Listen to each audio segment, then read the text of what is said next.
Hey, like, share, subscribe, follow. I think I got all the verbs.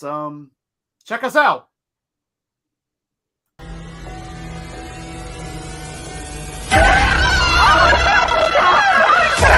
Let's go!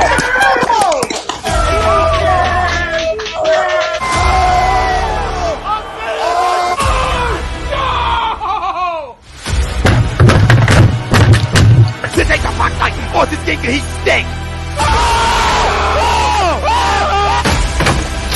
Oh, shit! It's cold!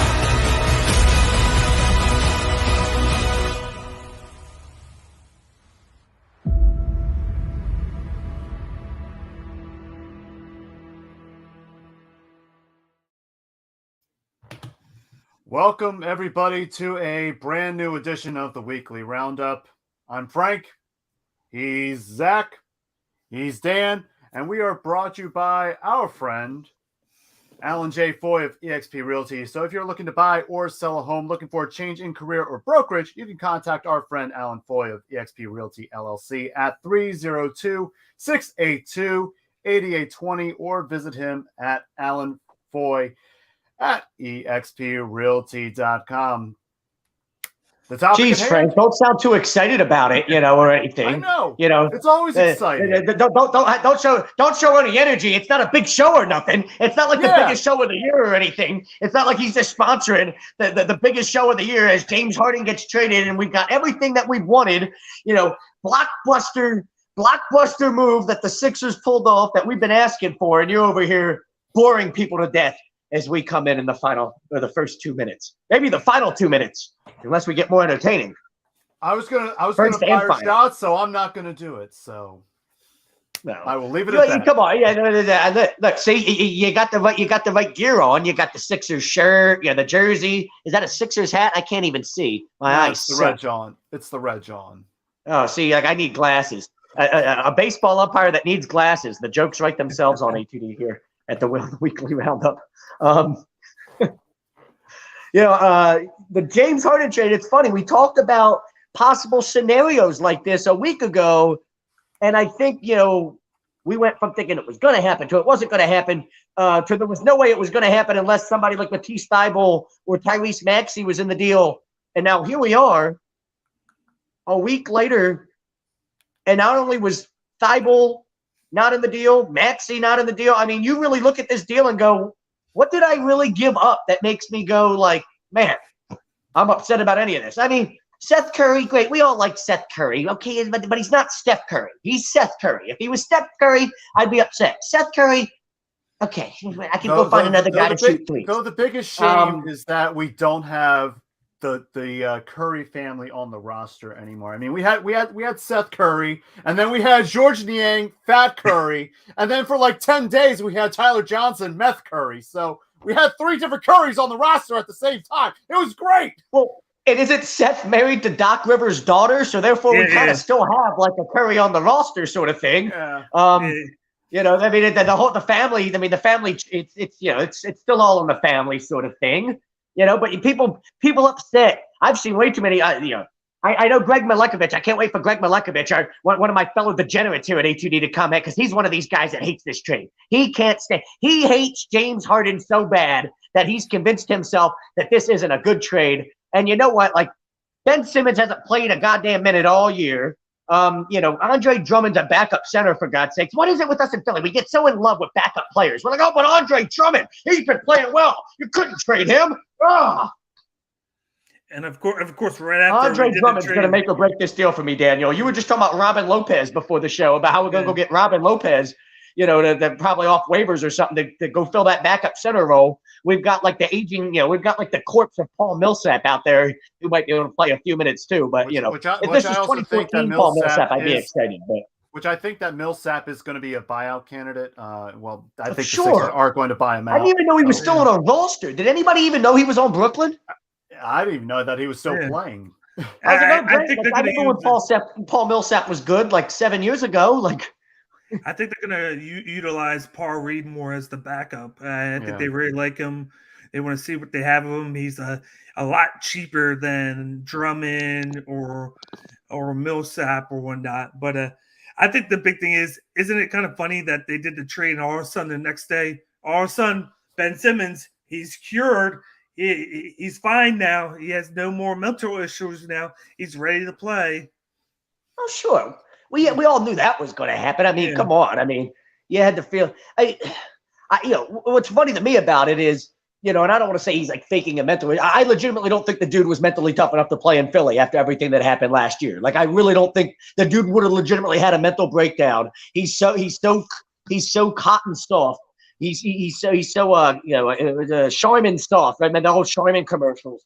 But he's so Charmin soft that he couldn't step foot on the floor back here in Philly after the way everything ended in the playoffs last year and how much like people were like coming for him. It was almost like after Mitch Williams gave up the home run in the -- World Series. Like you knew you weren't going to see him in Philly anymore. Like there just was no chance. Like way too much shit there with the fans, with the baggage. For somebody that's mentally soft like Ben Simmons. And Mitch actually handled that situation well. Right? He owned it and said, hey, it is what it is. I'm not going to be that bitch. I'm not going to be that, that pussy about this. Ben Simmons is taking the other route, and he's decided to puss out and say, okay, couldn't handle this, got to get out of here. The problem with it is you ended up in a city like New York City. Let's be honest, it's not like Brooklyn's going to treat him any better if he acts like a pussy ass bitch there. You know what I'm saying? It's not like they're going to all of a sudden, like treat him with kid gloves. Like, come on, So I don't really know if he's in a better situation or not. And he's going to have to come in there with Kyrie Irving not being able to play in New York. Durant's kind of nursing that sprained NCL. Harris is out, so you could see a situation where they're going to have to rely a lot on Ben Simmons and Seth Curry on that team.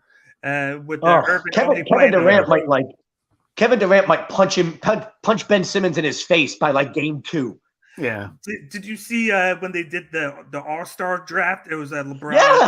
Yeah. We all know KD's petty like that. Yeah. We know KD's petty like that. He always has been. This is the dude that created a burner account on Twitter just to go defend himself and shit. I got a kick out of LeBron home the board in front of his face laughing because he knew that he was passing up on James Harden, and James Harden was the last pick. Come on. You said the minute anything goes bad with Ben Simmons and KD thinks he's being a bitch or he's not getting full effort or something, you can't really punch Kyrie in the face if he frustrates you. Kyrie's earned his stripes in this league. Kyrie, went and won a title and had a big role in it. Kyrie's just going to be that loose spirit and that free spirit, and it is what it is. The loose cannon, the free spirit that he is. Deal with it. Ben Simmons, he might get jaw jacked. They're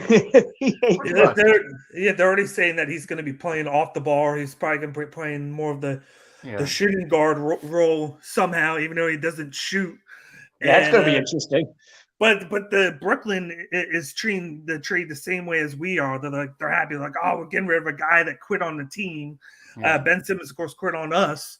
But I feel like we're getting the better option here because at least with everything that James Harden has gone through, he at least is playing right now. He didn't sit out the whole season. Even when he didn't want to play for Houston, he still came back and played to at least get himself a trade. Like if Ben Simmons was like, "Oh, I'm not playing. I'm giving up $20 million. I don't even care how much that I'm getting." Right on the floor.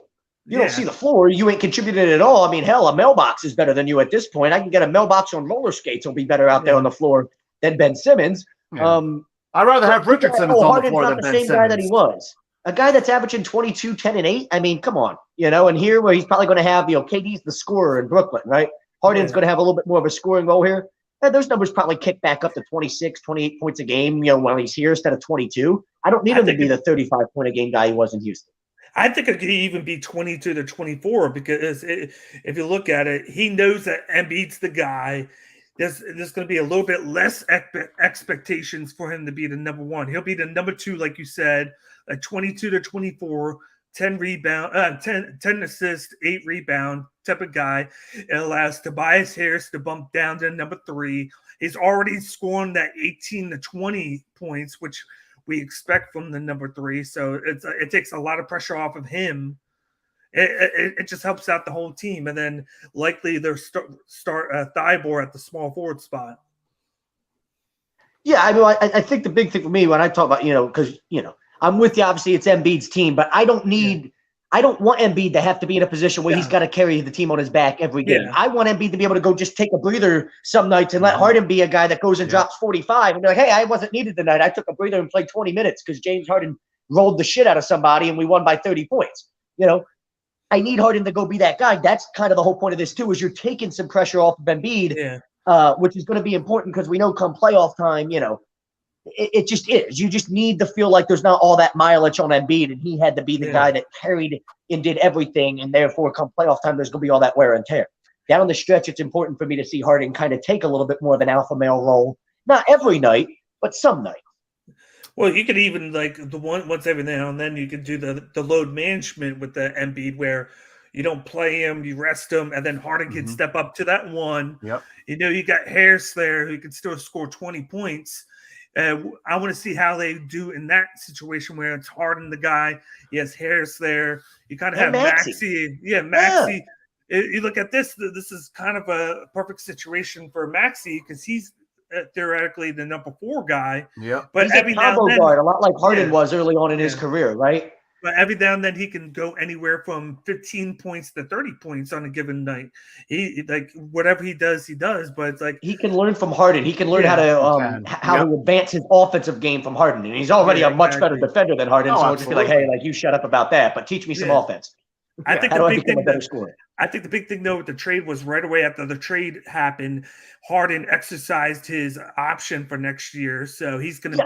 Yeah, I've seen conflicting reports on that. Is that a thing or not? Because I saw earlier today that he hasn't. That's not official. Apparently, he hasn't officially opted in. I think he's going to, but not yet. Now, before we continue with the conversation, we got to do the poll question. Exactly. Well, we're kind of talking about it without talking about it, haven't we? Right. So right here, we got the poll question. The James Harden trade makes the Philadelphia 76ers the favorites to win the NBA championship. Agree or disagree? We got some people chiming in. Let me go back into the beginning. We got Pete Evans. He disagrees to the poll. Disagree to the poll. He disagrees to the poll. Let's see. Not a lot of disagreeing or agreeing right now.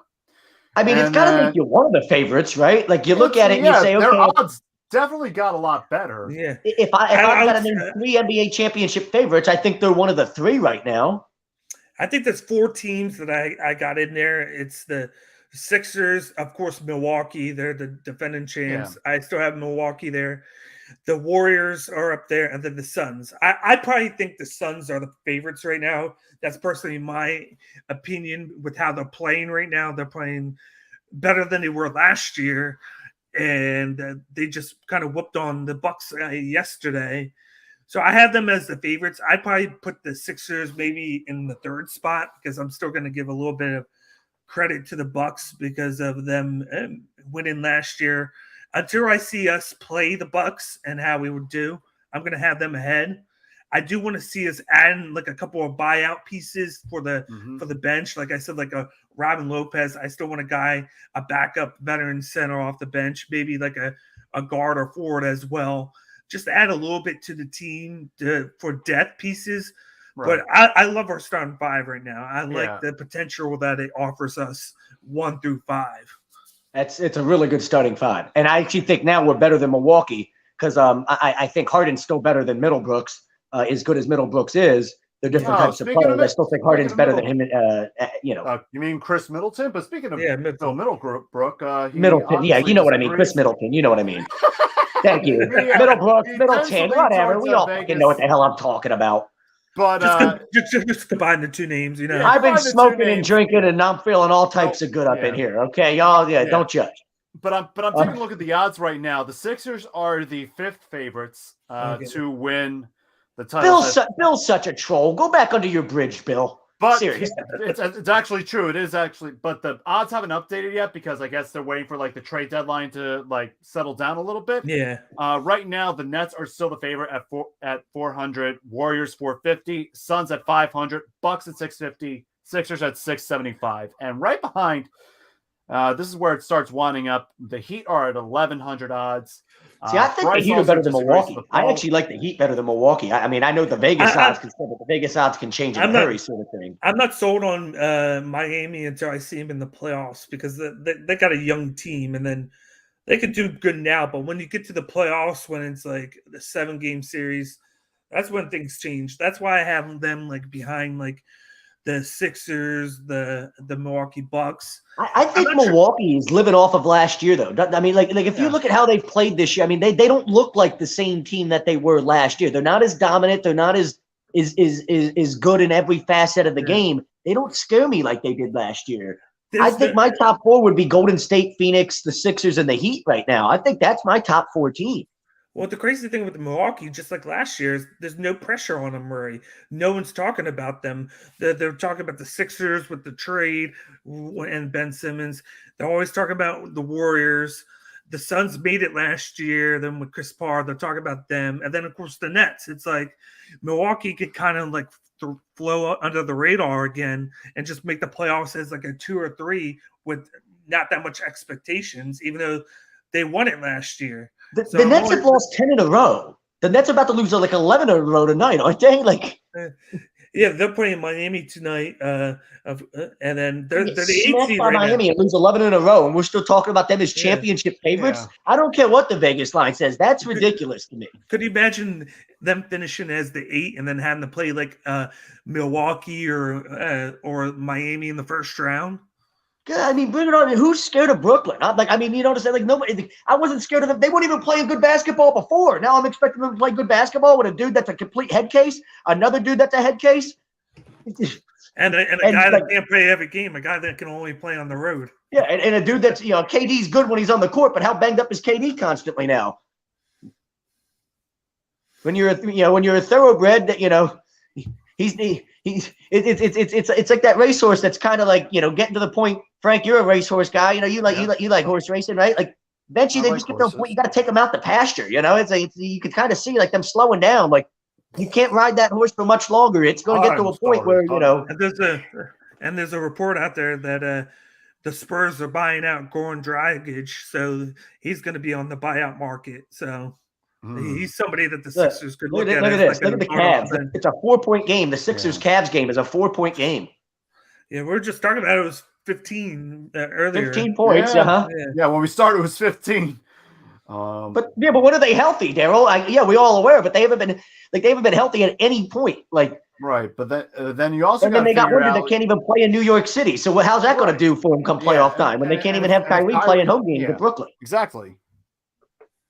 Kyrie's going to be there like half the time in the playoffs. Like I can understand that the Nets, they like when in full force, they are a healthy team. Yeah. Now, can they just get it all together? Can Ben Simmons, as much as we, don't like him, is that change of scenery going to help him improve? I know Steve Nash doesn't really care that he doesn't have a jump shot in his most recent press conference, but if Ben, flips a switch and actually does something productive, then you could actually see the Nets still be favorites.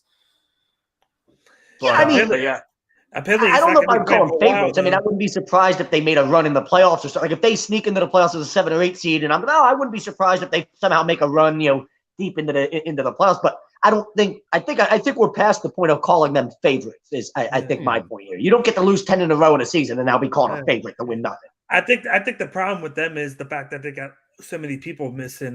They just said that Ben Simmons, they're not going to rush him into the lineup. They said he might not play for a while, for a couple weeks. Right.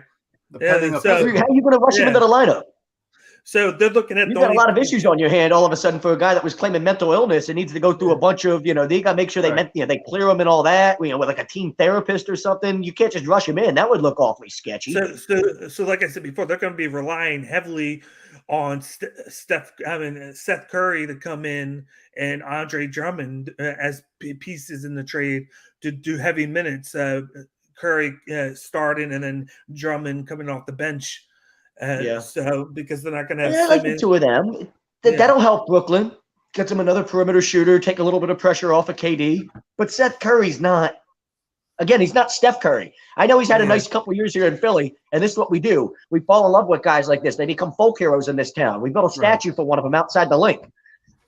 Yeah. But, for a team that's only one game ahead of Charlotte for the 8th seed, they're going to have to start winning, or they're going to get jumped, and they could be in a situation where by the time they get these pieces back, they could be 3 games behind of a playoff spot because they just keep losing.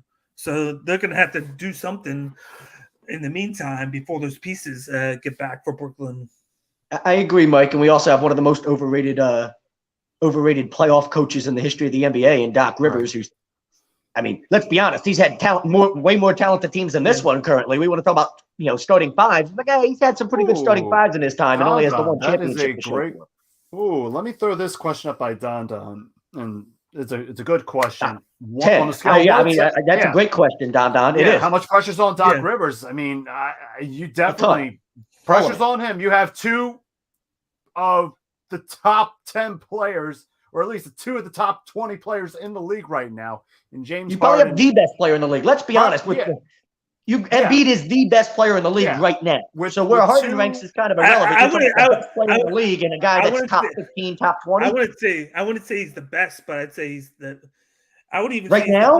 I wouldn't even say he's the best center, but I'd say he's the second. Right now, Embiid's playing better basketball than anybody. He's the MVP of the league right now. No, I still think that Jokic is the MVP with how he's playing. He's the more efficient player. He's not scoring like Embiid, but get out, Daniel. You know what? Get out. Mute him, Frank. I gotta be honest here. Like I think it's close, and I think what Embiid's doing is great. But Embiid has a little bit more to work with, and Jokic doesn't just score and rebound. He is the facilitator for the Nuggets. He averages 9 points, 9 assists a game as a center. Embiid had a double-double in the first quarter last night. Yeah. Jokic basically has been averaging a triple-double like for the past month on a team. Got like 15 of them this year or something, doesn't he? Yeah, and he hasn't even had Jamal Murray on the team all year. He hasn't even played 1 minute for them. And it's like he's relying on, go figure, Doc Rivers' son, Austin Rivers, as the point guard. Let Joel Embiid and Jokic match up, and I'll watch Embiid take his lunch money in a 7-game series every single game. I guarantee you we will. Jokic ain't got nothing for Embiid when he does that little dream shake and spin move and the fadeaway. Jokic ain't got shit, and Embiid would fucking take his lunch money on both ends of the court. What the 2 different styles? That's what makes it. Sure, but I'm just looking at it like you tell me who's the better player right now. I'm going to watch Embiid take his lunch money on both ends of the court in a 7-game series. It's hard for me to say that Jokic is a better player because I know Embiid will physically dominate his ass. Well, he'll dominate him on the inside, but then Jokic would just take him to the outside and shoot the 3, go into the paint, and then pass it to somebody else. And I feel like he's the better shooter than Embiid. But it's not like a big difference. It's like I think of it as like a 1A, 1B type situation. Oh, yeah, absolutely. Yeah, I mean, we said that all last year. I like Jokic. I think he's a good player. He's a great player, One of my favorite players in basketball, especially when you look at pictures of him when he was a kid. He was that fat kid in Russia or whatever. Now you look at him, you're like, you went from that fat kid in Russia to this guy. Big, chunky Serbian kid. Yeah. Or Serbian, well, same thing, whatever. I just favor him a little bit because of his facilitating capabilities. Like, you don't expect a center to be in the top 10 in assists per game, and he's done it the past 2-3 years. I think he's number 8 right now. Like, he's averaging more assists than Ben Simmons was when he was on the court, and that's what Ben Simmons' go-to thing is being the facilitator.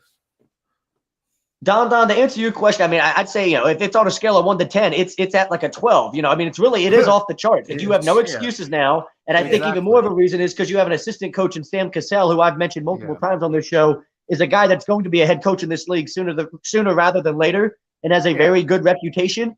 And if you can't, get me over the hump and go win me a championship with this roster, it's almost like, I don't know what else are you paying Doc Rivers for? Just to go lose me another playoff series? I might as well ride with a guy like Sam Cassell next year and say, hey, you take this team and see what you can do with it. Similar to what you did with Tyronn Lue. In his rosters right now, it's like every single year since Boston won in 08, Doc has always had very talented rosters. Super teams.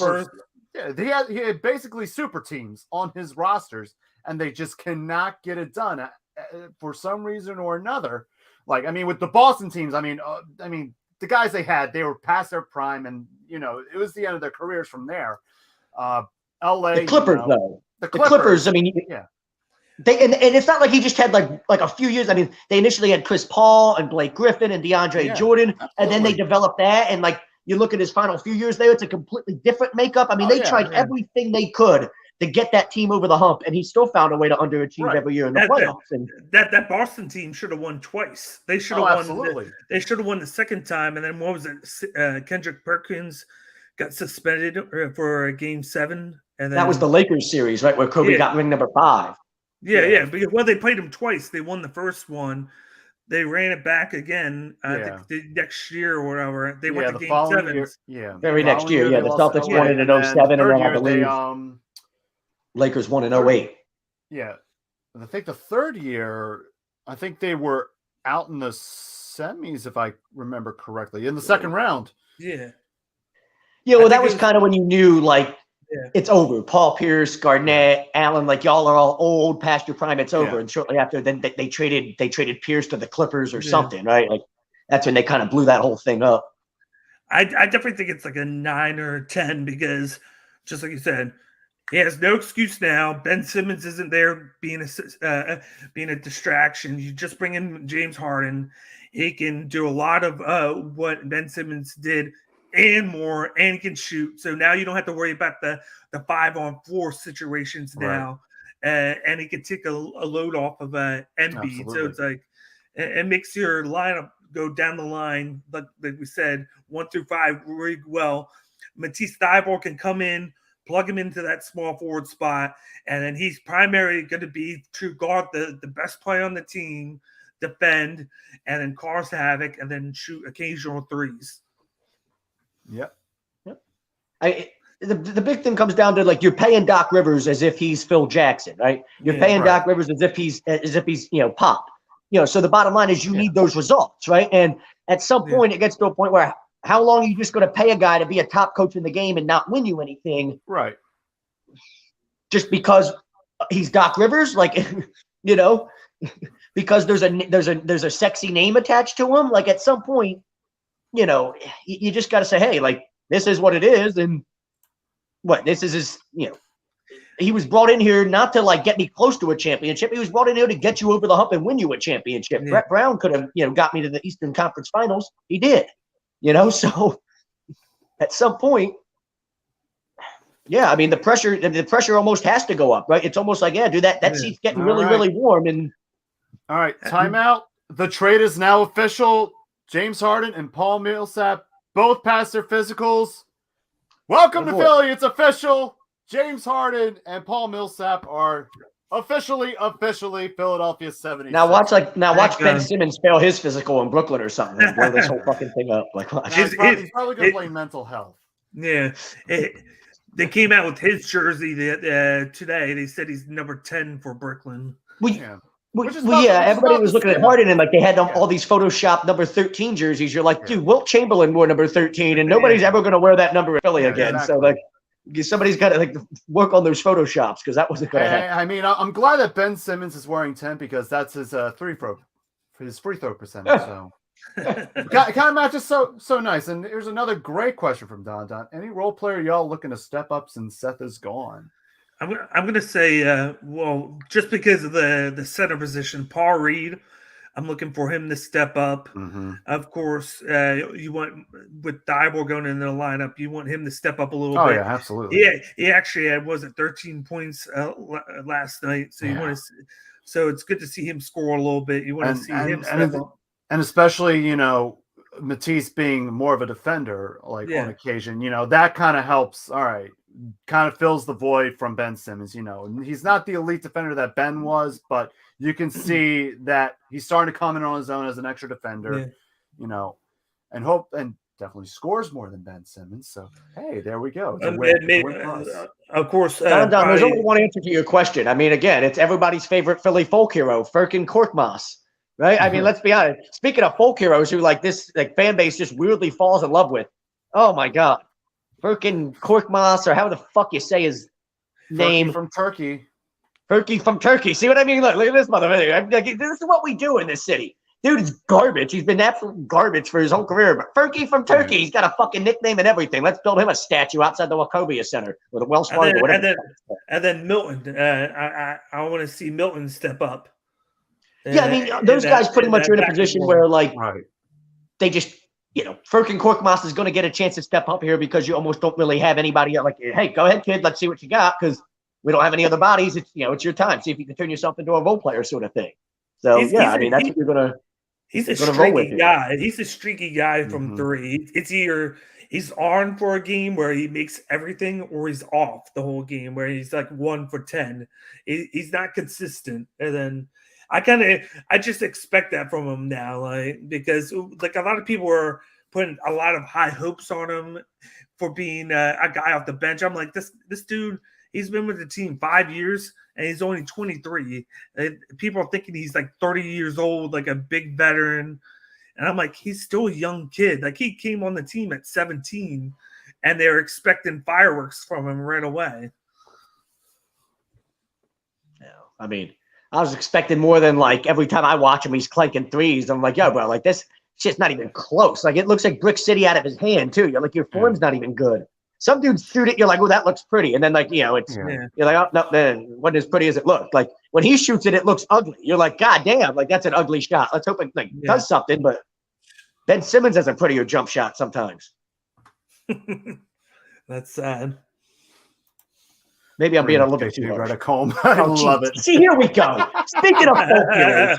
I mean, I love JJ, but I just don't see him coming back. JJ's like 40 now, and last time I checked, he was playing golf and was like really excited about all the extra time he had to play golf. Well, watching poor Eric Weddle come in just for the playoffs. Yeah, that'd be something.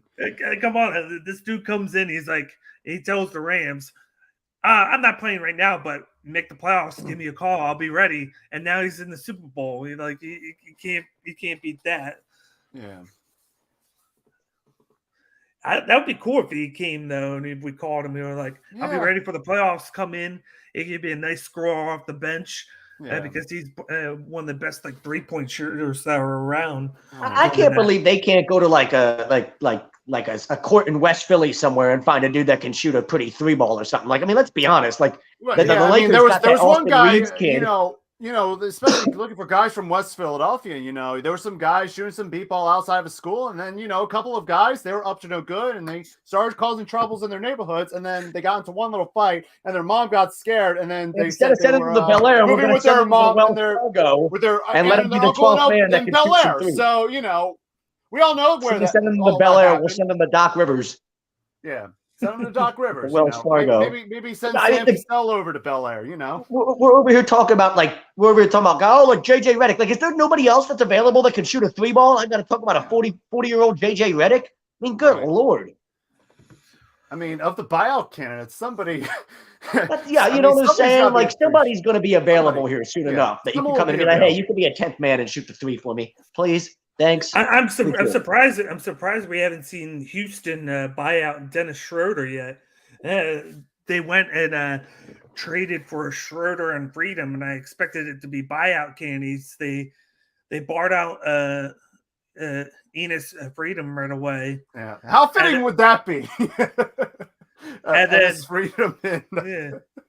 They did that, and then I was expecting them to do it with Dennis Schroeder because I'm like, there's no way they're doing it to keep him because of his contract. Like, he was only a 1-year deal, and then I still think it was the worst move ever to not sign that big deal with the Lakers at the time that he had the chance to. Because now look at him, he goes to the Celtics, and does bad, and then he gets traded to Houston and has a chance to get bought out.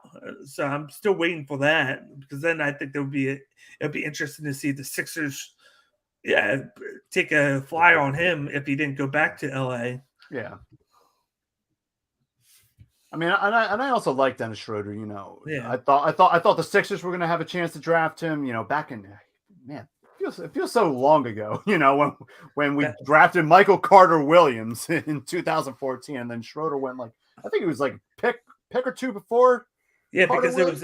it was I think wasn't that the one where we had Carter Williams and Nerlens Noel in the Yes, same draft? it was. Yeah, the draft that kickstarted the process. Because I think that's when we got those draft picks when we made that one trade.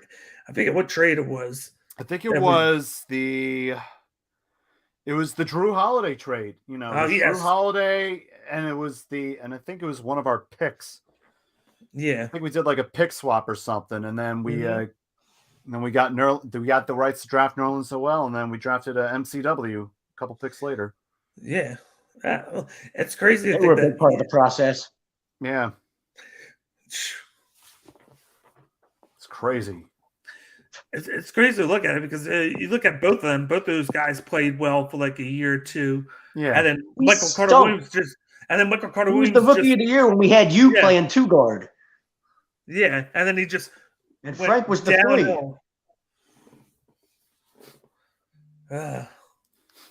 It's easy to look like the shiniest piece of shit in the dog turd pile. You know what I mean? That was pretty much what you had with Michael Carter Williams going to be rookie of the year. Well, nobody else was going to do anything on that team. So nobody else was doing anything, and MCW, with all the stat padding he did, he got that award. Didn't he only shoot? I think he barely shot 40% or something. Didn't he? Yeah, I don't remember. He just said he isn't getting bought out. Most likely, that'd be weird not to buy him out because unless they're going to sign him, because he's going to be a free agent, it would make sense to at least buy him out now. They'll probably think. I don't know what the players like Schroeder go to shitty teams and they eat. That's what they do, So at least you got a chance to go maybe ball out for a shitty team and help your rep again a little bit and have another chance in the offseason to sign somewhere important. Yeah, but if he got bought out now, he could pick right now where he wanted to go and he could go to a playoff team. Yeah, but then you don't have the opportunity to go ball out and put up the numbers that you need to put out to get yourself a better contract in the offseason. So maybe for him, he's like, fuck it, leave me in Houston. I can ball out, put up some numbers, get a good contract in the offseason. And I'd rather do that than go ride the bench on a playoff team sort of thing. He definitely left $80 million off the table this year. So I wouldn't be surprised if that's what he did. Kind of kicking himself. He's like, fuck, I need to recoup. You got a Mizzy chiming in. Nets won the trade. Dun says buy out Terrence Ross. Troy said, I don't know. The Rockets are dysfunctional. I wouldn't say the Nets won the trade. I think what a lot of people said were both teams did well in the trade. They both won it. The Sixers get the star on James Harden. They didn't have to give up Maxey or Thibor at all, thankfully, because of the whole Harden. That's what makes us win the trade. Yeah. That's why we win. Right there. We win because we didn't have to give up Maxey or Thibor. So we win. Yeah. And then right there, that's a win. And then with both players basically giving up on the teams, the Nets can at least bring in a guy that's 7 years younger. And then they also bring in Curry and Drummond, who can add to that team. I've heard the Goran Dragic thing. That might not be a bad name. He might be a candidate. No, he'll be a good veteran guard right behind Maxey. Yeah. You can have him come in. He doesn't have to start, but he knows how to run an offense. So DJ Augustine is still in the league. Good Lord. That dude was average 10 years ago. I remember watching him in Texas and then him going out. Didn't he lose his job to Lance Stevenson with Indiana or something? Yeah. Yeah. Wasn't that what happened with the Pacers, and then they kept Lance Stevenson and got rid of him? Lance Stevenson just came back. Yeah.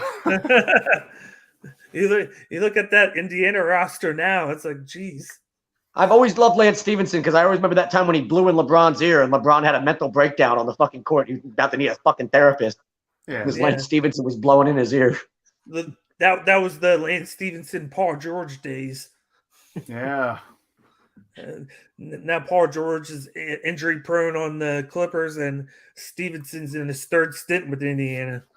I think he hasn't played in like 2 years. And then they were like, come play. And they signed him to like a 10-day. Yeah.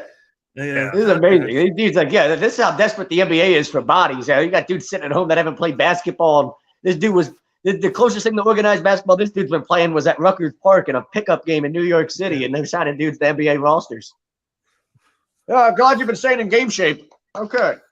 We watched you at Rutgers Park a couple weeks ago. You look good. Maybe I've been playing some of that b-ball outside of the schools. And nobody got the Rutgers Park reference. Rutgers Park is like the most famous like pickup court in the world. Like Rucker. Yeah, Rucker Park. Rutgers Park. Yeah. I thought you not said Rutgers like the school. Yeah. Rutgers. I'm like, what's Rutgers Park in New York City? Good Lord, man. Come on. They had the shit with Kobe back in the day. Showed up to play some pickup ball there. I think KD did too. Well, it reminds me of And One, the And One tour. Yeah. The professor. All right, now we're on the same page. I felt like I was talking to myself in a mirror. Like, I know like y'all know what I'm talking about. Yeah, Spider. Yeah. I don't know, Troy. I don't know where he's at. They've been playing B-ball Paul. They've been playing B-ball Paul, and Bassie's just, I don't know if he's in Delaware, if he's on the bench somewhere. I don't know. So do you guys expect Harden to play Tuesday? You think that's what it's especially going to be? Yeah. Oh yeah, absolutely. I mean, that's what all the signs are pointing to. I think I saw something from John Clark saying that he's going to be there on Tuesday. Yeah. That's kind of a game. I mean, it makes sense, right? The Celtics division rival. Gives him enough time. Like I said, he just did the physical. He can go in. They'll probably practice tomorrow, Monday. Yep. Gives him a practice to get familiar with some of the guys, and then get a couple plays drawn up just to get a feel of everybody around him. I think it's going to be good, though. I think it's going to be good that just to get a guy in that is actually going to play, actually shoot.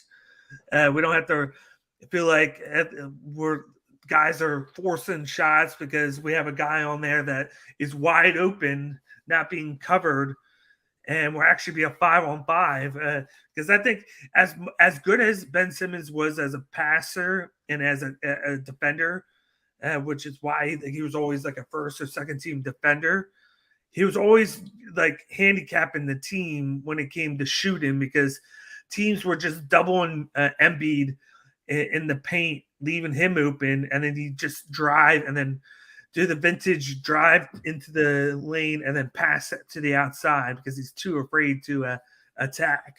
Now we have a guy that attacks.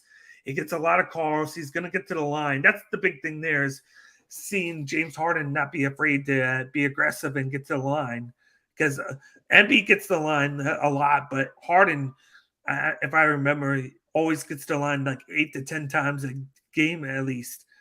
So he's going to give us a lot of free points from the free throw line. It's now. His window is now, Don. Yeah. I mean, like, it's not like you're in it. Like, and it's, this is what it is. The next few years. Yeah, 2 to 3 years, I say, is his. I'm surprised it's lasted this long. Like, I'm surprised. Like, he amazes me. Like, you're like, when you there's no way he could be better than he was 2 or 3 years ago. And he just seems to continue. Like, wow, he's still getting better, which is amazing. Because at some point that's not going to be the case, and it's like not like it's 5 or 10 years down the road. It's very soon. So you have to capitalize within these next 2-3 years. I think that's part of the Harden trade. You look at a guy where he's got 2 years left on his contract. They're looking at this year and next year. That's what they're looking at. He's finally working his body out more, eating healthy, and it's showing because he's not getting hurt like he used to. Like he gets not as much of a lazy fat ass off the court. Not eating burgers every night. Yeah. Saying who needs to eat healthy. He's actually eating healthy. He's doing what he needs to do. He's not a liability to get hurt all the time. This is the first time he's been relatively healthy the whole season, which is great because that's what we need. We need him to stay hot, be ready for the playoffs, and then not have that like anxiety of, oh, is he going to get hurt? Is he going to miss time? I feel like he won't. I feel like as long as he continues. Look at to do Embiid what he at does. halftime. He's got 24, 5, and Yeah. 6 at halftime. And on the pace for a triple-double, so we hope he gets it. He said, but come on, them burgers do be delicious. hey, I don't lie with that one. Yeah. I don't mind a good burger, but we need Embiid to hire a personal chef to cook you a healthy burger at your house, for God's sake. Why do you need to go get like a McDonald's burger or a Wendy's one? Like, I got enough money. You know what? If I'm a professional athlete with that much money, I ain't leaving my house. I got a personal chef cooking me 5-star meals every damn night. But you know what's better than a Come on the road burger? with me. Let's go. You know what's better I'll than pay a for your burger? hotel. What? A cheesesteak. And you know where you can get a cheesesteak from? Not Kentucky. Well, definitely not Kentucky, but over at Gleason's Bar, located at 6700 Mill Creek Avenue in Levittown, Pennsylvania. They got some really good cheesesteaks. Use promo code A2D for 10% off of your order whenever you dine in, takeout, or online. It applies to certain orders only. It doesn't apply for DoorDash or Grubhub, but you can order over at Gleason's Bar and Steaks.com. Yeah. We gotta make sure to get James. What was the Harden name of the over place there. that served that cheesesteak at Western Kentucky? The Fresh Fruit Company. With There was nothing emphasis fresh on- or food about it. Yeah, It wasn't fresh, and I'm pretty sure it wasn't food. it was not. Oh my God. Thank you, Don. I try. That way, yeah. Listen. He's a professional, folks. He's the only one here with a degree. Allegedly. So we got Between the me Sixers and up. Dan and Frank. Dan, got this- Dan, do you got a 4-year degree in journalism? No, I do not. Me neither. Frank does. So good for him. That's why he's the guy running the show. That's why he runs the X's and O's. That's why they just put a microphone in my face and say, "Be entertaining." That's why he has. And the even I struggle with proverbial that red hat. sometimes. So we got Embiid, which, like you said, 24. Maxey is 10, 6 from Thibault, 5 from Harris, and 4 from Reed and Milton. So not too bad. They're looking good, up by 7.5 against a nice young Cavaliers team. Yeah. This could be a preview of like a first or second round matchup in the playoffs.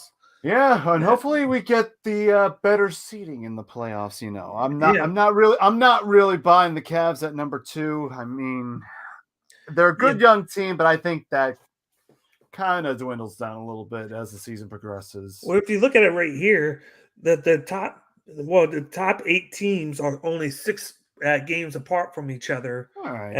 And we're only 2.5 back of the 1.5 back of the Cavs for the 2 seed. So it's like you got a lot of wiggle room you can make until the end of the season, where you can easily move up to the 1, 2, or the 3. And Yeah. at this rate, I'd want to get that 2, and then maybe if we could get the 1, get the 1. But could you imagine if we made the 1 seed and then the Nets finish 8, and you play them in the first round?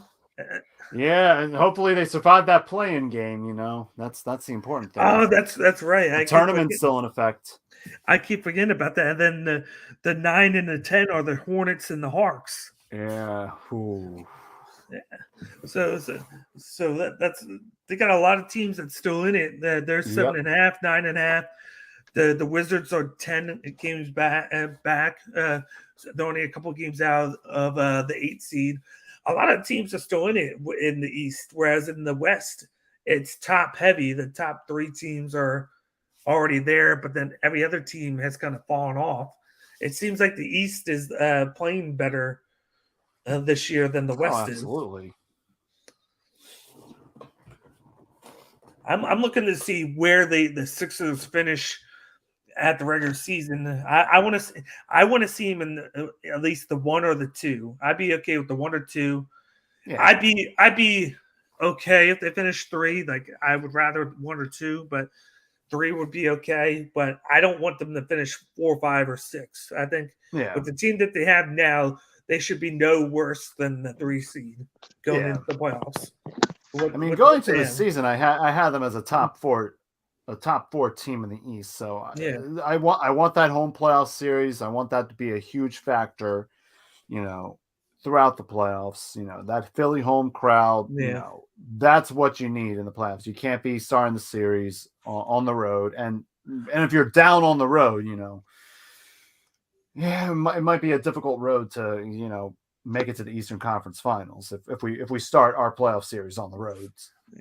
We want that option to where if it goes 7 games, that the game is in Philadelphia and not on the road, because we've seen how that's been the past couple of years, having to play it on the road. Yeah. Especially that's all nonsense, and that's all going to be shit that we could use as an excuse. Oh well, they played on the road. I don't need that to get Doc off the hook or to get this thing. When you got a it doesn't get Doc off the hook, but it's like I don't care where we're playing. One of their biggest weaknesses in the playoffs. I'm not saying I care. I'm not saying I care. I just want them to be home. As a team, you rather have that game in front of your fans to where there's no excuses. It's like just like you said, you don't want them to have to play on the road and lose and then be like, oh, well, we play on the road. That's our excuse. You want them but to it's not an excuse, not when you got this roster. No, there's no excuses for this, but you know that they want to play a little bit better at home than they would on the road. On the road, they'll be like, okay, we're on the road, got a little bit of pressure. There's going to be more pressure playing at home with the crowd there, and they'd be willing to come out and put a little bit more effort into getting ahead early. I'd rather them not get to a game 7, but if there's a situation where we do, I'd rather be at home, which we should be with the roster that we have right now. Yeah, but stick with me here. If we're talking about there can't get any more pressure than what's already on you. Hey, we just went and traded for James Harden. We didn't go trade for James Harden to go make the Eastern Conference Finals again. We traded for James Harden to go win the NBA championship. So there can't be any more pressure on you than there already is, whether you're playing at home or on the road come playoff time, right? You know what the expectations are here. So for me, it's like, oh, well, playing on the road made it even harder. Did it? You already knew from this point forward, as soon as you made the trade, here's the expectations. Either it's championship or bust now, right? So that's why I'm like, I don't know if if I play on the road, why does that change anything for you? It was already championship or bust. No, like I said, with the team that they have and the expectations, there should be no reason why they shouldn't be a 1 or 2 seed, especially when they're only a game out of the 2 seed right now. Yeah, this is it's realistically you could go be the 1. Down the stretch you need to be able to play good enough basketball where it's establish yourself as the team to beat come playoff time. Do something to actually make this trade look like wow, look how much better he made them. You know what I mean? Like, as good as they were, look how much better they became. That Harden's there sort of thing. So yeah, you're already a team that's a top 3 team in the conference, right? Not that far out of out of first to begin with. Realistically, nobody got better than you at the deadline, so you should be able to go. And this should make you, the 3 or 4 or 5 games better than you would have been otherwise to go be the 1 seed now. Yeah. But I'm just saying, if I'm not, say I'm the 2 seed, I'm not like, oh man, we're not the 1. Well, now we can't go win the title. No. What? Yeah. No, as long as we finish better than what we're at now, which is the 5 seed. It almost can be fun. Who's going to be your 1? Say Miami is the team that holds it out and is the 1 seed. It'd almost be fun to go to Miami and whip their ass after everything that's happened with them, over the past couple years. Fine, let me go to Miami. I don't give a fuck. I'll go beat your ass in Miami and then go. Well, Embiid's going to come drop a 40-point triple-double on you and then go party on South Beach afterwards. Okay, that's what we're going to do. And we know James Harden's hitting up every strip club in fucking South Beach. So great. Let me come whip your ass at South Beach and then we'll party on your own home court. That'd be awesome. Great. There could be a situation, like we said, where Miami could be the 1 and they could lose in the first round to Brooklyn if Brooklyn gets their pieces back. And then and now you're the 2, so now you've got home court anyway. Yeah, you got home court anyway, and then you're not going to be seeing Brooklyn until the Eastern Conference Finals, unless they do like the switching of the seeds. I forget if they still do that or not. I'm actually going to play devil's advocate here and say I want to be the 2 with Miami being the 1 because I want to see it because I know Embiid's going to be making TikTok videos and everything fucking else, and he's going to be going viral as he parties at a club in South Beach. Harden's going to be getting something like lap dance from a stripper in the background, and you're going to be like, see, this is what I'm talking about. Not only are we like that team, but like you also like you got the personality and like the swag to go with the fact that you're that good of a basketball team. And then you do that, and it's like now like going to win the championship ain't nothing. Like, you know what I mean? Like, look at it. Like, we're meant like this is the type of shit that like like you're gonna make a documentary about this after the year, and everybody's gonna want to watch it because you're a team that was that good and had that much fun doing it, and the swag to go along with it. You're talking about one of the better teams, that we've seen in the past 20 years, sort of thing. If you get to that point, you've got the potential for it to be that sort of thing, right? Yeah, we got Justin and then you're saying going into next year, and if you win it this year, you're going into next year immediately saying, "Hey, let's go repeat. Let's go do something that like." Hey, we can do something special here that not everybody does. Justin saying he doesn't think the Sixers are going to do anything. He said the East is wide open. They're going to go home first round. I don't think they're going to do that. It's wide open. It's wide open. But yeah, I mean, am I smoking dope? We all know I smoke some good shit all day long, Justin. All day long. It's the best shit you're ever going to smoke in your life. I got it. I smoke it. So, yeah, I mean, what you're going to do sometimes. Yeah. I agree. But I don't think it clouds my judgment. I agree. There's a lot of great teams, but with the trade and the roster that they have, they should definitely be the favorites. That'd be a major failure if they get eliminated in the first round with the roster that they have right now and the pieces that they have. Especially when you can make the second round every year with Ben Simmons as your point guard. You should easily make that and some and advance even farther because now you have a piece that actually shoot and he can facilitate at the same time. Does anybody ever watch figure skating? I got the Winter Olympics on. Does anybody ever watch figure skating and hope that like one of them like does the jumpy thing and actually falls and busts their ass and like? No. Does anybody root for that in figure skating? It's almost like watching a NASCAR race and rooting for a wreck because you're like, oh, like. Though the only I'm thing the only one that does that. Okay, good to know I'm the only psychopath on the show. Okay. The only thing on figure skating, at least going into this year's Olympics, it was like one of the Japanese skaters. I think he was trying to do like one of the most impossible jumps. I don't know if he did it or not, but at least the whole controversy surrounds China and their treatment of the Chinese Muslims that are in. What happened to Frank? Where'd he go? He disappeared. I know. I'm just saying, Daniel, you've seen that movie Blades of Glory with Will Ferrell, right? Like, yes. Like, is anybody like you? Almost like you're like it's thick and like twisted, but you almost want to like see a real life situation like at the end of where remember they're about to get trained by the guy and he shows them the video from North Korea where the dude does the jump and slices the person's head off. Tried to do the jump. Oh, sorry about that. Like a real life situation from the movie Blades of Glory, where they try to do that jump like they do in the North Korea bit, and he fucking cuts the dude's head off. Like it's like, now figure skating's never been more entertaining than this very moment right here. We thought you got tired of us. No. I think for every single time that I'm criticizing the government of China, it always seems to come.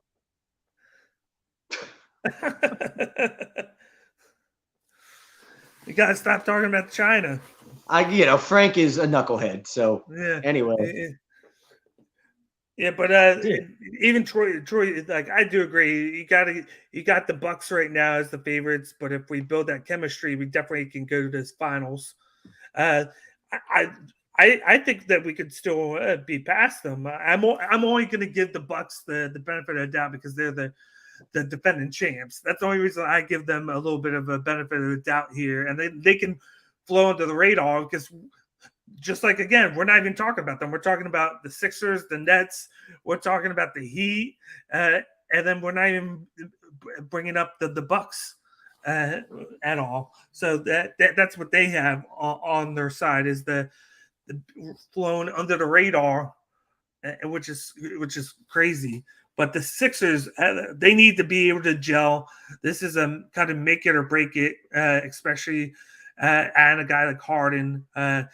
Still don't know how he did the trade without giving up Maxey or Thibault I think that had something to do with the fact that Harden basically told them that he wanted out, and he kind of helped us. He kind of did us a favor there by winning out, and then added the whole losing streak. I think it was kind of like a perfect storm for us where we were able to keep those young pieces. Yeah, I mean, I think in any sport, like baseball, basketball, like if you're looking at, you always look at the teams that made like the biggest moves, right? And like, okay, like did anybody else make like as big of a move as you, or anything that could be considered as close as a big of a move as you? And I don't think anybody else did. Like we made the biggest splash.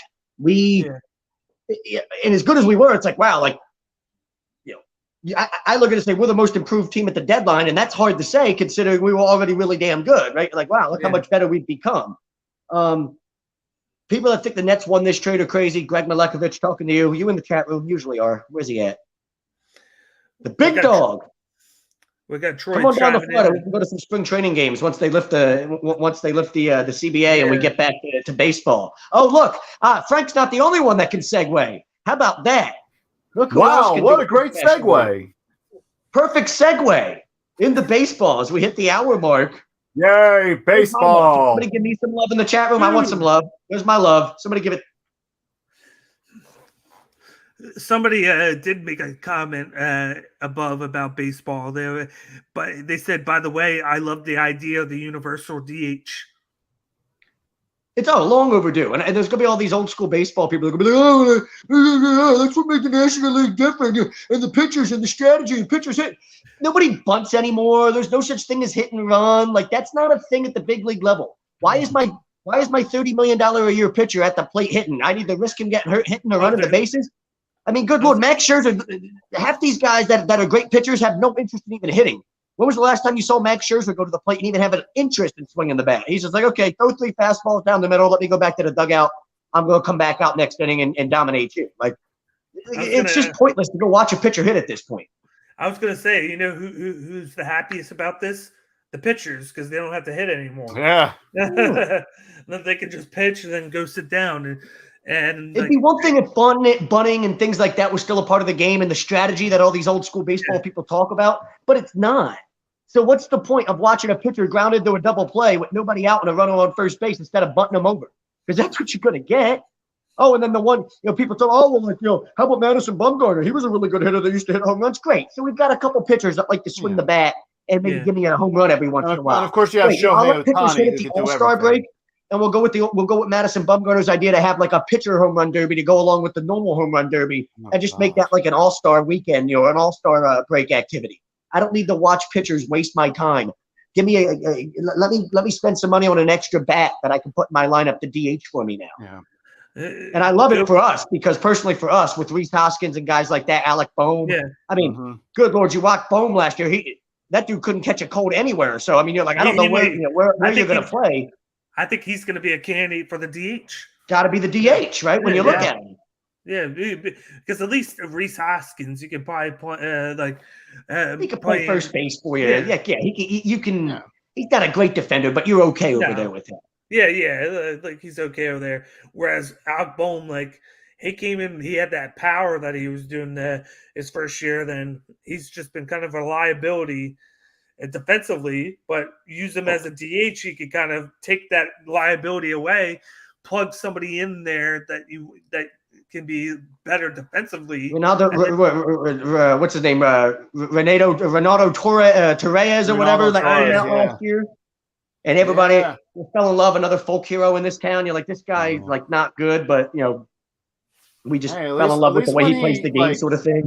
Yeah, when he was effective, he did what he needed to do. I mean, he's a good bench player. He's what you need a guy like that to play third and play short and play a lot of different positions for you. Yeah. At least with interleague play, it gave these National League teams a chance to get used to the DH rules and everything. Yeah. But now it's just going to be on like a 4-time basis instead of only when we play at like an American League ballpark right there. So GMs love it. GMs love it. And the owners probably love it because they think, another guy that can plug into the lineup that can hit, 40 home runs and put asses in the seats because nobody's. You know what happens? We've all been to baseball games. You know what happens when the pitcher comes to the plate Like that's when you get up to go to the bathroom or go to get you a hot dog and get yourself another beer. You're like, oh, the pitcher's hitting. Okay, good. Yeah. Maybe I'll go get a beer now and get back in time by the time Bryce comes to the plate. You know? Yeah, I got time to get up, go to the bathroom, come back before somebody who actually hits comes to the plate or something like that. Get back by the time Bryce Harper's at the plate and there's a couple guys on and they can maybe pop one. I gotta go make that bathroom run now though. Can't wait. You know. And now you're gonna have a situation where you don't have that guy in the 9 spot that is a guaranteed, almost guaranteed out. Now you got a little bit more for the pitcher, so it makes the pitchers in the National League a little bit harder for them to get guys out because now it's instead of 8 people and then 80% of the time getting the pitcher out. Now they got to worry about that extra offensive hitter. The other side of this, I don't know if you guys saw this stat, but out of all the players in the league, like over 60% of the players spent at least some time on the injured list last year. You know, so it's I think teams are looking at it like, Bryce doesn't have to go play right field now 150 games, right? You can find a couple days a week. Hey, Bryce, and we're gonna let you play DH, so that way I don't have to worry about you being out in the field. It's 100 degrees today. Just go hit, and you played right field last night. Now I can get you out of right field and give you a little break and let you DH and maybe keep your legs a little fresher. And teams are looking at it as ways to maybe keep those stars a little healthier. Because they don't, they can slide him into the lineup at DH every once in a while. Yeah, it's you could still count it as a day off, but he's still hitting, so he's still playing per se. It's just to rest him from being in the field, making all those dives and throws. It's a less chance for him to get hurt, and when you're looking at the high numbers of guys that were on the injured list, teams are going to look at this and say, hey, I love the idea that I have this ability now to take my start. How many times last year would the Padres have loved to have gotten Fernando Tatis out of the goddamn field with that shoulder injury and just let him hit? They don't, the hell, they switched them to right field because they're like, we don't, we just want to hide you out there. We don't want you doing anything that could put yourself in a position defensively to hurt yourself, any more than you already are. You're too valuable at the plate. They would love the ability to let him go DH a few times a week and only have to play shortstop, 2-3 days a week, sort of thing, right? They have that ability now. And then for the Phillies, taking of course the catcher and moving him to DH. Because Real Muto, absolutely. Great, huge for you to be able to get Real Muto out from behind the plate every once in a while and not just have to put him at first. Yeah, because that's what we did. We would move him to first, so we didn't lose the bat, but then to just take him off of catcher, so he wasn't doing so much at catcher. Now we can have him at catcher. Instead of putting a day off, we can move him as a DH and rotate it, and it makes that contract look even better because at some point here you're going to move him to the full-time DH. Mm-hmm. Exactly. Whether it's 2 years down the road, 3 years down the road, whatever it is, when you sign him to this contract, you're like, man, that's a lot of money to give a catcher and a long time for him to be. But he doesn't have to be a catcher now. You can just be, all right, once we're worried about him not being able to catch or his knees or whatever the case might be with catchers as they get older, you're just like, okay, we'll just slide you into the DH and it helps extend guys' careers. Tell me Buster Posey wouldn't have loved this to have been a thing 5 or 6 years ago. You know what I mean? It's too many times for him going back and forth between first and catcher, when he could have just been DHing the whole time. He probably would still be playing because it sucks for him that he retired and then it's like, oh, now we have the DH now. Somewhere Mike Piazza's like, Jesus Christ, if they would have given me this option in 2002, I'd still be playing and hitting 40 home runs a year. Piazza never hit 40. I think his career high was 38. It's just a big option for the National League, changing the game. Now it's kind of on like an even playing field with the American League.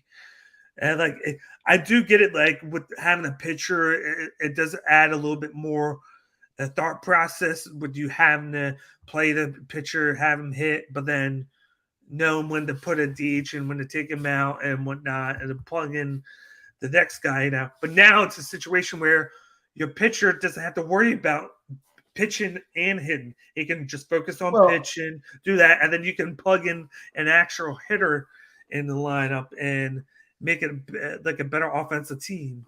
The other side of the strategy that everybody talks about, managers aren't making strategy decisions anymore. They're looking, Dave Roberts does everything based off what his notebook tells him to do in that situation analytically. Yeah. We've seen the Rays and, all these teams are going in that direction. How many managers really have the freedom to be like, I decided to make this decision? It's all analytically driven, and they know beforehand what decisions they're going to do in what situations and what the computer's telling them to do. And, I know it drives a lot of people crazy, but that's just where the game's at. And, this idea that, now the pitcher not hitting takes away from that. Okay, stop. It wasn't a thing anymore, and it hasn't been a thing for about 5 years now or so. So this is long overdue, but I'm going to enjoy how much it triggers the old school baseball people over the next few years that are going to absolutely lose their mind and have mental breakdowns over the fact that there's now a DH in the National League. I can't believe this is such a big deal to some of these old school baseball guys. Yeah. It's like, dude, grow up,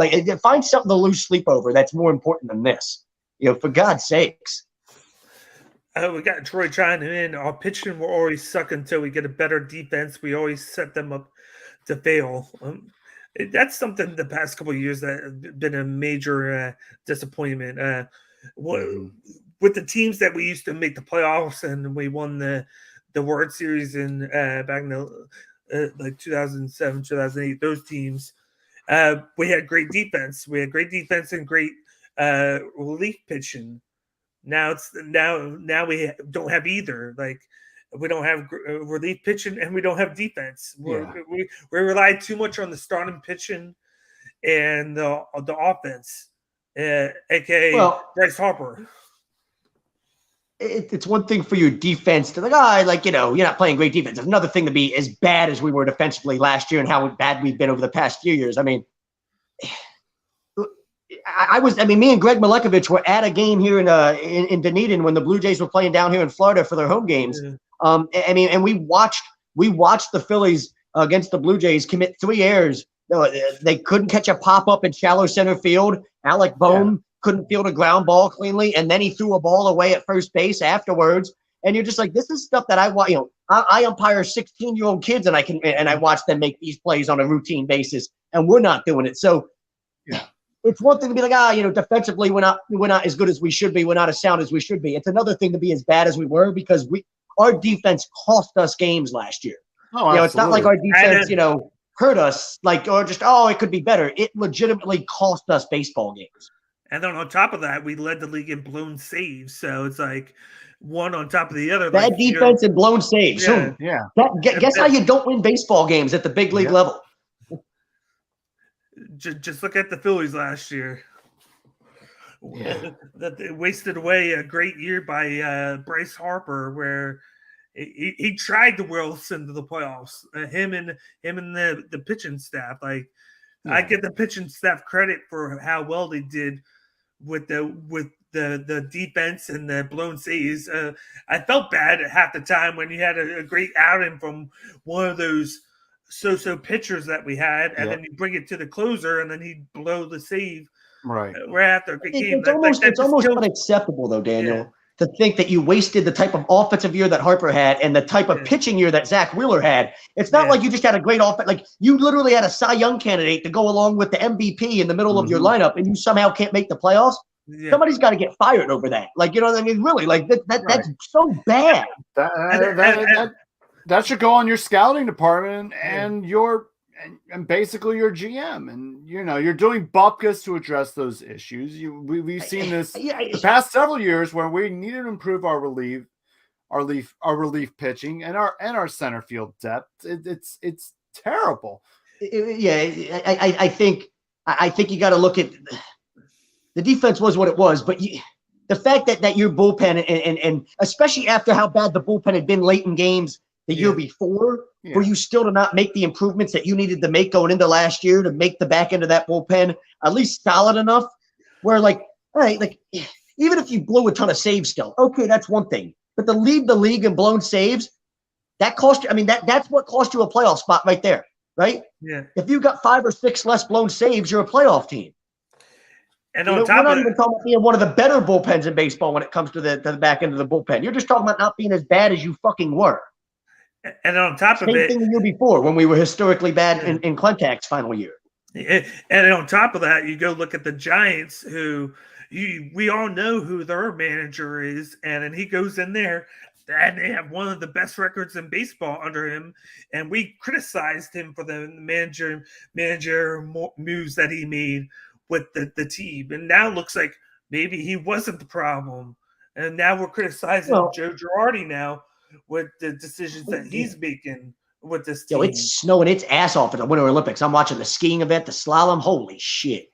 It's like, it's so like you're struggling to see like the HD like camera shot. It's snowing so bad there. I can't imagine what it looks like in person. But the Kapler thing, I've talked about this with multiple people, and I even said this when he was here in Philly. I was like, watch, he's going to go to a place out in the West Coast, like an organization like San Francisco or someplace like that, where they've been analytically driven for a long time, and they've kind of figured out that side of it. And you're also going to have a fan base out there on the West Coast where they're into the computers and the techie, all that type of shit. So they're going to accept the analytics thing a lot more than we were probably going to as an old school blue collar fan base here in Philly. And it's just something where he fits. He fits a lot better there than he did here.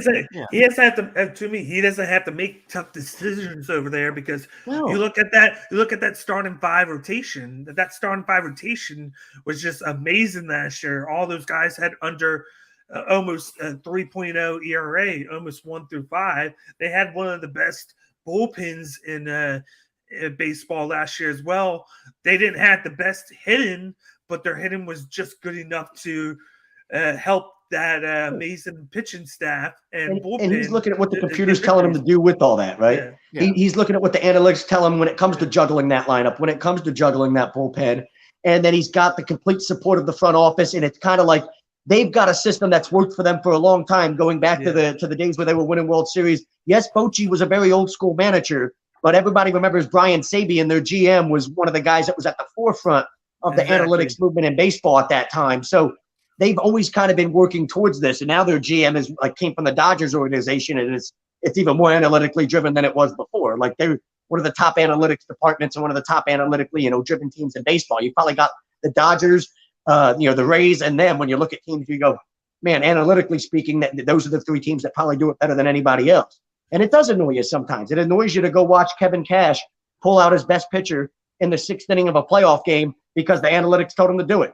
And it comes back to bite you in the ass sometimes. But these organizations have committed to that. And, he ends up in a spot where it's good for him, whereas here, hell, we watched the guy not even be able to warm up he's trying to make a pitching change. He didn't even have a guy warming up in the bullpen. He come out to make a pitching change and nobody was even warming up. Oh yeah, my bad. Forgot to warm a guy up. What? I would have fired you. Like, you're not even coming on that was in Atlanta. You're staying at the airport. I'm not even letting you on the team plane to come back to Philly. Dude, the fuck? How do you not have somebody warmed up? Oh, I went out to make a pitching change and I just forgot that I hadn't warmed somebody up earlier. Oh, shit happens. Yeah, shit happens. Like, you get fired tomorrow, shit happens. Like, what do you mean? That's bad. But, again, as I said during the time, and I'll always say this, I didn't expect Gabe Kapler to go into that situation and be successful. I look at Matt Klentak. It's almost like when you go into a place of business, you're not even mad at like the chef that's overwhelmed or the cashier that's in over their head that's overwhelmed. You're mad at the manager and at management that put them in that position and put them in a position to be overwhelmed and being over their head. Of course, Gabe Kapler wasn't going to be successful in that situation. Klentak was garbage. We had no direction as an organization. Every move that we made, it just seemed like it was just going to make us worse and worse. And on top of it, you had a stunad like Kapler, who's come on, like the dude looks like he should be modeling in like a Victoria's Secret male, or Sports Illustrated, male underwear, edition sort of thing, like not managing a baseball team. You got to put him in the right situation and, you'll see some success like he did in San Fran. But that's baseball now. Like, you almost have robots managing these teams, right? That's my point. Like, a lot of these guys aren't making decisions for themselves. They're just going off of what the information's telling them. When he was in Philly, he was in over his head. He wasn't good. And guys get better and they end up in better situations for themselves professionally sometimes. And you watch him be able to improve and get better. And he's end up in a situation with San Francisco. He's obviously better as a manager than he was here. But it doesn't mean he was, doesn't mean he was totally to blame for everything here either. There was a lot of other things, as we've seen since Girardi took over, that's kind of carried over. You're like, hey, the bullpen that was garbage in Kapler's final couple of years here, or in Kapler's 2 years here, it's been garbage since Girardi got here too. We haven't found a way to improve it enough, right? So there's the same issues we talked about defensively when Kapler was here. Jake Arrieta literally went out publicly and spoke to the media saying, we're terribly defensively. We make all these defensive shifts, and it doesn't do anything for us. We're still one of the worst defensive teams in baseball. Well, we fired Kapler. We're bringing a professional like Girardi. Those are the things that are supposed to get better, and they didn't. You're still one of the worst defensive teams in baseball. Your bullpen still isn't any good. So those are things, obviously, that weren't all Gabe Kapler's fault, right? Because we've seen the same results with Joe Girardi here. So, but Cap was a guy you love to rip. I mean, you just look at him; he's got a punchable face. Who doesn't want to punch that guy? Yeah, we just struggled to draft and bring guys up the system. It kind of it forces us to have to overpay. That's the big picture issue, Daniel. Right? Yeah. The best teams in baseball produce talent from within. Yeah, the best organizations, even teams like the Dodgers, who spend more money than anybody, somehow find a way to bring talent through that pipeline. And maybe they traded away to get another stars, where maybe they'll see him have an impact with them, but they still produce talent.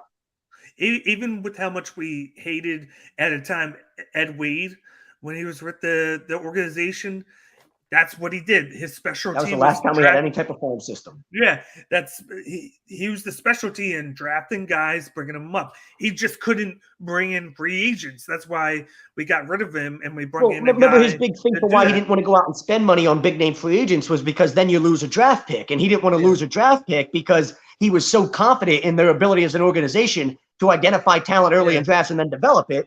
Yeah. Which at some point you're like, okay, we've got enough young talent. Go get me a big name free agent. I've got J-Roll and I've got Utley and I've got all these guys. You don't need to continue the try. I've got enough of a pipeline where you can afford to lose one draft pick and go sign me a big name to put in the middle of the lineup or to get me an ace to pitch at the top of my rotation. That's going to get us over the hump. And then he went to Houston and did the same thing there. In Houston, he did. He was responsible for building that whole, the George Springer, Jose Altuve, all those guys. Yeah. Drafted the whole core of what became that championship team, Carlos Correa and all those guys. He helped them out there with the beginning of that crew. Yeah, but he wasn't there for Correa, but he did have a role in some of the early guys, the George Springers and those guys. But it's like we can't even do that here. That we have one of the worst farm systems. We have to overpay for free agents to help the team out, and then we're not even giving any player that looks good any chances. Like we drafted Mickey Muniak #1. Well, he stinks. I don't even care how he does in a 5-game span. Just put him out there in center field for half. I made that argument last year, but you also I said we don't have anybody else in center field. Put the kid out there. If he stinks, whatever. At least you figure out he stinks. And then they don't even do that. And then he gets sent back down. He does great down in AAA. He comes back up for 2 games. Yeah. Goes 2 for 8, and then they send him back down. It's like, why do you do this? I can tell you firsthand. I umpired a Phillies Pirates AA spring training game the year that we signed Bryce's first year. And I remember when he got hit in the ankle there in spring training that year after we signed with him, and he was rehabbing with the AA team. So I actually got to umpire a Phillies Pirates AA game because the minor league umpires had all their meetings that year. They called some of us local high school and college umpires, and it was a really cool experience. But that was at a time when they were pretty much having Mickey Moniak follow Bryce Harper everywhere. They're like, wherever he goes, you're following him. Learn his work ethic, learn how he prepares, learn how he, does his thing in the cage, learn all that. Like, they were doing everything they could to be like, hey, man, go shadow him. And if you shadow him and you still can't figure this out and still can't figure out how to be a solid ball player, ain't much else we could do for you. He got thrown out at third. He was trying to steal third base, and I banged him out at third base because he got hosed. The catcher hosed him. It wasn't even a close play, and it's just like you watch a guy and you're like, sometimes I think, guys that have been around the game long enough, they watch a guy in the cage or on the backfield or whatever, and they're like, guys either have it or they don't. And I think at some point in the organization, they probably figured out this guy just doesn't have it. So what's the point of sticking a guy out in center field when he just doesn't have it? And, I don't know whether that was the case or not, but it sure seems that way, right? It sure seems like they made up their mind because he doesn't have it. Because you see him getting better in AAA. Like, he had a great AAA season. I believe he made the All-Star game in AAA. And then again, that's not that hard either. Like, he had 278 and made the All-Star team. It's not saying it's hard, but when you look at the guys that we have playing center field, and you're like, I'd rather give this guy a chance to see if he can at least play here, because I don't think 8 to 10 game span is enough to say that he doesn't have it when you don't give him the everyday chance to do it for at least 20, 30 games. And then I'll be like, okay, you give him at least like a third of a span of a season to as a tryout, because that was a weakness, was center fear. You got guys going in there. Biggest weakness, yeah. Like you just throw him in there, see if he does well. You drafted him number 1, so it's like you want to at least. It was a weak draft, and it wasn't like anybody else that was drafted around him has gone on to do anything in the big league. So that is what it is. You were just kind of trying to roll with whoever you thought was the best prospect. There wasn't really a good prospect in that draft, unfortunately. You got the top pick in one of the shittiest drafts ever. Good for us. Speaking of this is why we don't have nice things in Philly. You know, we couldn't have the top pick in the Bryce Harper year. No. You know, speaking of that, you got to have the top pick when Mickey Moniak's the top prospect. How do you feel about the draft lottery for baseball? I mean, I don't know. I mean, all that stuff is kind of stuff that's like I give a fuck more about the DH because it's affecting what I'm seeing on the field on a daily basis than I do a draft lottery thing. That's more shit that's going to give all these math guys in the front office, all these nerds that are in these baseball front offices, that it's just going to give them, now I've got more reasons to crunch numbers and figure out, ways to work the system here. Now that the numbers have changed a little bit, sort of thing. But if that's a big deal to the players and everybody to make the shit happen, and then we get a season, okay, knock yourself out. But the DH thing, I think for me was huge. I think for the players, less of like the draft lottery and more of like the control years, and teams not being able to keep top prospects down in the minor leagues and force them down there so that they can keep them longer and have longer amounts of service time and play the game, play that game where if I keep them down until June 1st, then I get an extra year of, team control for the guy, and all that's nonsense. Like, if a dude's good enough to be, playing at the big league level, you shouldn't be able to force him down in the minors just so you can get an extra year of eligibility and help your salary cap situation. I see where players are like, that's all bullshit, and that would really frustrate me too if I was on the player's side of things. I think those are things where you look at and go, fixing that's more important. The draft lottery just happens to be something extra that seems like it was more just one of those extra things they kind of throw in to help, get the gears, going in the right, get the gears in motion to make a deal happen. Do you think there's any chance that there be any competitive of a team, even with how bad the farm system is? Do you think the farm system is a big need, or do you think it's just a better thing? You always need to have a good farm system. Yeah. I mean, look at organizations like the Cardinals and organizations like, we're not just talking about as of late. They brought guys, they piped guys through that system, for 30 years now. You know what I mean? They've never stopped having a bad farm system. Certain organizations just understand how to do it. We had the conversation, the Tampa Bay Rays, the perfect situation. They probably have one of the best. Plus, they know when to trade guys when their value is at the high and get the volume back. I feel like they've created their own system. Let's be honest. Tampa's got some. I mean, you could almost call it the Tampa way or the Rays way or whatever, but they've almost perfected what is their own type of analytical system that works for them, but maybe wouldn't work for any other organization that tried it. You know what I'm saying? But they've perfected it to such a level. They were a top. 2 years ago, they were a top team. They then go around the August trade deadline. They traded 2 relievers just to bring in a guy named Randy Arozarena, just a guy like that. And then he comes in and has a great playoffs, helps him get into the World Series. I think he hit like 8 home runs or whatever the whole postseason. Mm-hmm. And then he goes in last year, and I think he won the Rookie of the Year because he didn't hit the mark to go over being a second-year player. I think he didn't play enough games to be considered not a rookie anymore. So and then it allowed them to trade pieces. Like they had Hunter Renfroe, they traded him out, got another outfielder in. I feel like every year they're training an outfielder to get another one who's struggling somewhere else, and then they turn him into a near all-star, and then they wait until his contract's almost up, and then they trade him and flip him for a younger guy that needs a change of scenery. They know what they're doing. They know what they need to bring in. And not only that, I mean, like they've got guys like Kevin Kiermaier, like, and you look at Kevin Kiermaier, like, how good would that guy have been in center field for us? We talk about defensively. Nobody has more defensive runs saved, and that's one of those analytical stats, right? A defensive run saved is an analytical thing. It's a metric, right? And a lot of people, a lot of Philly fans will be like, defensive run saved. Yeah, I don't give a fuck about that. Either you can play or you can't. Yeah, well, the guy hits like 230. And in our lineup, we'd be bitching about the fact, we'd have so many fans bitching about the fact that he hits 230 and not realizing how good he is defensively, as a center fielder and how many runs he's saving for you and how valuable of a player he becomes. And the Rays are an organization that understand that and go, okay, I've got as long as I can find enough guys in my lineup that can hit 300 and can be run producers, he can hit 230. And I can let him go play the best center field we've seen in a long, long time. And we'll be appreciative of it. And we don't need to give a fuck if the fans do because we're the Rays. We don't have any fans. Nobody comes out to the stadium. It's garbage. So we'll give it a fuck about really his winning baseball games. We don't even have to worry about the public perception of anything.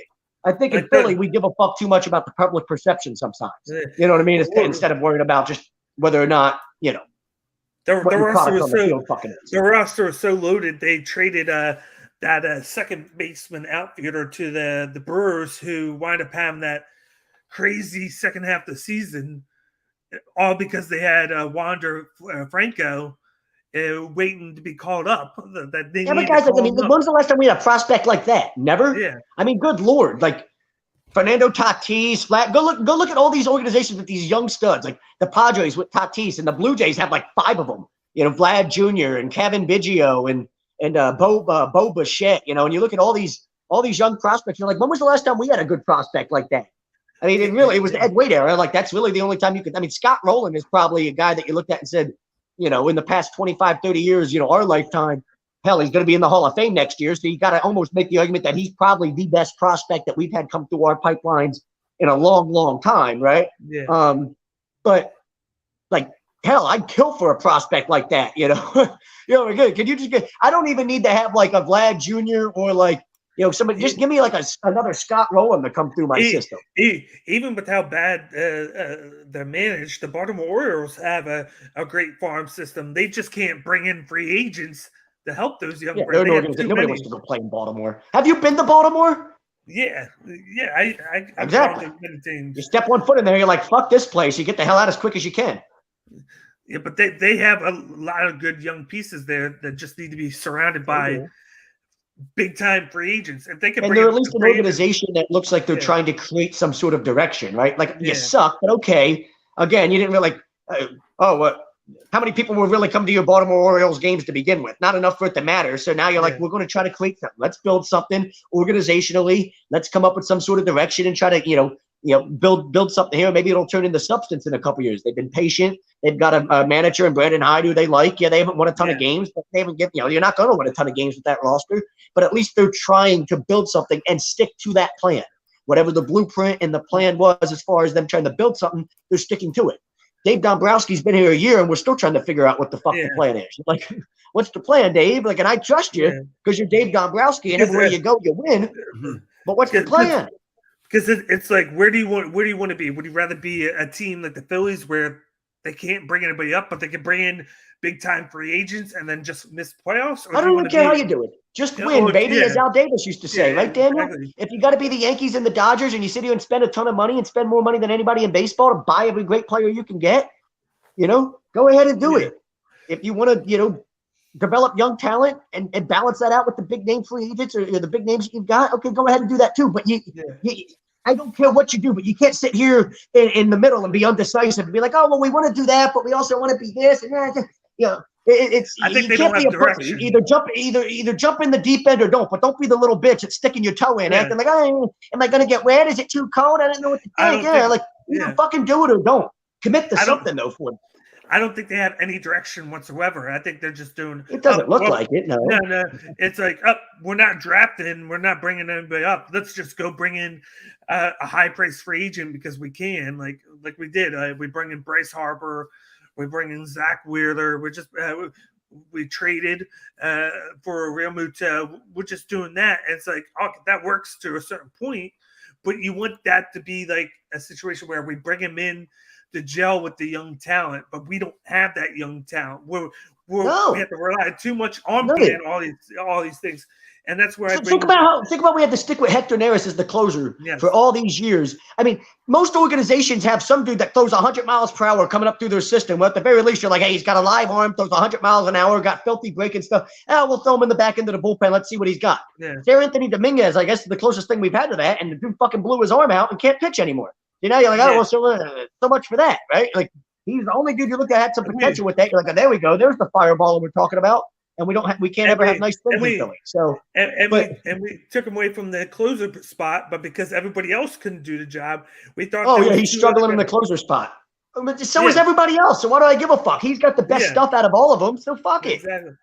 Exactly. Like no one could handle the closer spot, so we had to give it back to him, and that's just not the good look. That's why I bring in Baltimore. It's like, do you want this situation where we don't know what we're going to do? We're not going to make the playoffs anyway because we're bringing in guys. We have to bring in too many guys to fill in holes when we should have young guys. Or do you want to just build from within? At least Baltimore knows they're not going to win and make the playoffs last year, this year, next year. But at least they know that they have these young talent that's building up. They could get to a point where they almost make the playoffs and then lure free agents in, and then when they lure free agents in, it's putting them over the top, kind of like what we did when we had Ed Wade. We had the roster where we were barely missing the playoffs with this young talent because we could draft, and then we replaced. Actually, should have made the playoffs a couple of those years when you think about it. Yeah, and then we get rid of Ed Reed, replace him, and then we bring in the free agents that gel with the young roster. We bring in pitching, and then we make the playoffs and won the World Series. It's just 01, we finished like a game back of Atlanta, and like when we really overachieved in 01 in Bauer's first year. And you look at the division records that year, and we had like we were like 8 games under 500 to the Expos that year. The Expos just absolutely kicked our ass in 01 with Vlad and guys like that. But the Expos weren't any good. It seemed like everybody else kicked their ass, but they kicked our ass. You're like, oh, well, that's why you missed the playoffs by a game. 04 actually, there was such high expectations going into that first year at CBP. It's almost like they had set everything up for that first year with the new ballpark to make that run. Brett Myers was really bad that year. The starting rotation just seemed to like implode, and everything that was supposed to be like they thought Myers was going to take the next step to be like a guy that was at top of the rotation, number 1, and instead you're like, yep, he's only ever going to be a 2. We learned that year that Brett Myers never going to be. Well, he's a good 2. He's a 1 here because we don't really have a legit 1. But, that was a year where you're like, damn, like squandered opportunity. That was a really good roster. 05, I mean, hell, like you were 0-6 against the Astros, and they beat you for the wild card by a game, right? Like, how many times did it seem like in that little stretch there, when we watched Jimmy and Pat Burrow and all those guys on those Utley as he was coming into his prime, you had Placido Polanco that was a good player on those teams. You look at some of those teams, those were good enough teams to be a playoff team. A lot of those teams, that 04 team, 05 team, you could look at those rosters and say, better, I think we were solid in a lot more areas on those teams than we are now. Like we've got, Harper's a better player than anybody was on, on that team. Although Tomey was obviously a pretty damn good player too, right? So, but Harper might be slightly better, but still, you're talking about a guy in a Hall of Famer that Tomey was there. Like, Rollins is a guy that I think's a Hall of Famer, right? And I've talked about when you look at his numbers at shortstop, we talked about it a couple of weeks ago, sort of thing, right? So those were teams that you looked at and went, they were right there. They were so close to being a playoff team. One little thing happening, either direction that could have changed the outcome of that year, and you could have been 3 or 4 games better and been a playoff team as opposed to just missing the playoff. But like you said, as we went into 07, 08, you could see that coming. You could see that building into that. By the time 07 got there and you became a playoff team, by the time you made the run and won the World Series in 08, it's like, you're like, yeah, we've seen this building over the past 5 years. Like that's what 04 and 05 and 06 and all those close calls, all those years you saw us come so close to actually making it. And the heartbreak, this is the payoff of all of it. You at least watched it build into something. We're not watching anything build at all right now. It just seems like we're treading water almost, doesn't it? And all the teams for them to win the World Series, it was the team with probably the worst pitching that we had. When Cole Hamels had that insane Fuck yeah, it was the worst.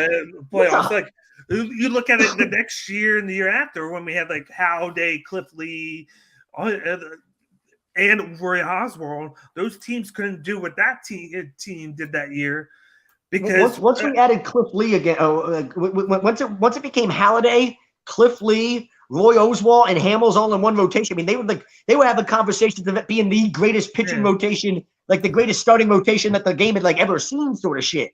Yeah, and like you can't even make a World Series. Yeah, because we lost. Well, it was a combination of them losing some of the offensive talent that they had. Got old fast. From that World Series team, and then we lost the bullpen. We only had that bullpen for a year. We lost the Chad Durbin. We lost the setup man. Chad Durbin. Speaking of cheeks, I know Mickey Moniak was cheeks. So is Chad Durbin. Don't bring up that name. Oh my God! But he was lights out in that seventh inning frame that he was always plugged into, and then we had the one guy that was the setup man. I always forget his name. Ryan Madsen? How you forget Ryan Madsen's name? Madsen was just a middle reliever then. In the World Series, we had that. What was it? Wait, he was the setup guy.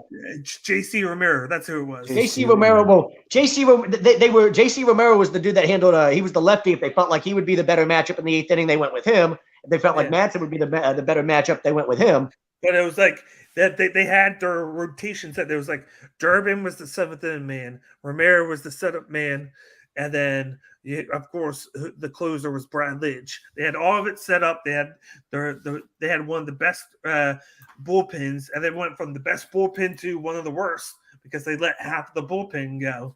Madsen, when Madsen was they had the bridge to Lidge became the thing because Madsen was the guy that was so dominant in the eighth inning role that they gave him the nickname the bridge to Lidge.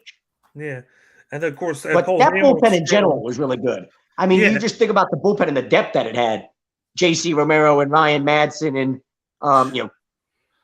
you didn't really look at, Clay Condrey was probably the weakest arm that you had. And even he was a guy where you're like, all right, like when you were up 5 or 6 runs and just needed somebody to go eat a couple innings, you threw him in the game. And he even did a good job for you in that role, Yeah.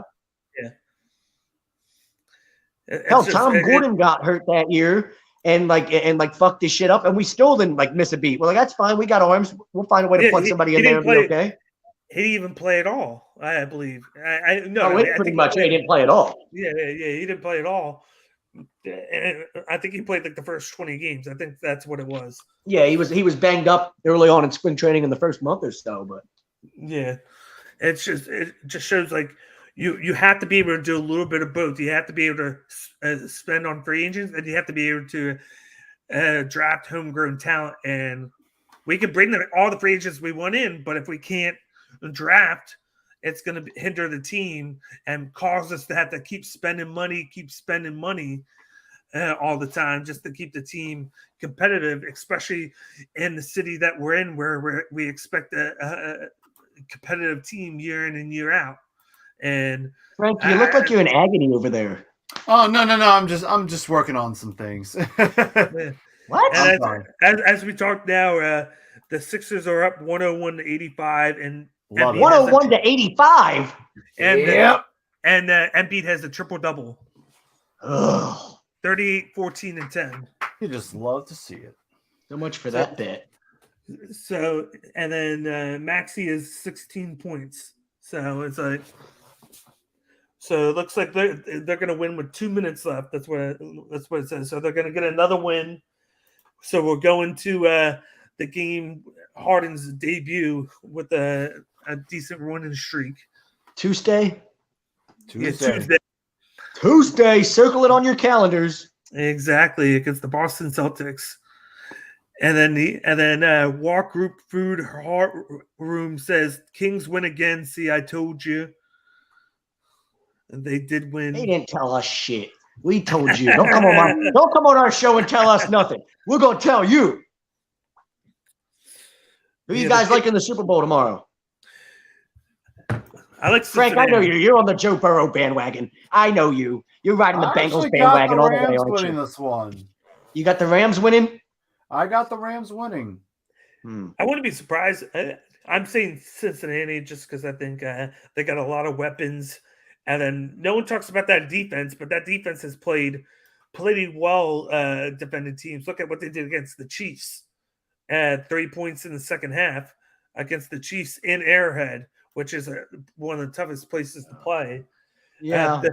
They're not going to be considered one of the best defenses, but they did their job. They don't have this. They don't have the secondary to. I mean, like Eli Apple's like their best defensive back, Right. and Odell Beckham, Cooper Kupp, and Van Jefferson would all go out and fucking like take his lunch money tomorrow. So I don't really know. But that's what they said. I don't about really the know how Chiefs. they're going to stop all those playmakers. That's what they said about the Chiefs with Kelsey. They did though. The Chiefs receivers did go out and take Eli Apple's lunch money. The problem was the Chiefs fucking choked that way a game. Yo, Patrick Mahomes had money on the game, bro. You've never like that dude pulled a Pete Rose. You've never seen somebody forget how to play football like that in the second half of a game in the way that fucking Patrick Mahomes did. Like, bro, like dude, like he just forgot how to play football. Not even that. Right before the first half ended, it's like take the 3 points, and he kept on going. Yeah, the Chiefs did everything they could to lose that game. He did the spin around to avoid the guy. He wasted too much time. He gets sacked, and then he ran like 17 yards backwards. Remember, like in the fourth quarter when they were trying to go down for the go-ahead drive, he took like a 17-yard sack. Like he just ran straight backwards. Like throw the ball away, do something. He just ran straight backwards and got tackled for like a 17-yard loss. You know, dude, like I'm like, yeah, like I was like, listen, I'm a degenerate. I bet on sports. I know when somebody's got money on a game. I know when the fix is in. We got like a Tim Donaghy situation. This dude's over here. What the fuck? But I really like Cincinnati with that offense. I think both teams have weaknesses on the offense, and that's the offensive line. People don't talk about the Rams and how bad that line is because it kind of got hidden in the postseason because they were able to run the ball. But I do like those the two ends on Cincinnati. Hendrickson, where he causes havoc. He was a Pro Bowl player this year. And then the linebacking core did well. Of course, they're going to talk about the Rams with Donald, with Akenazi, Von Miller, and what was it? Yeah, that defense is filthy. Yeah. And again, the Bengals' offensive line is, I mean, suspect at best, right? I mean, they're one of the worst offensive lines in football.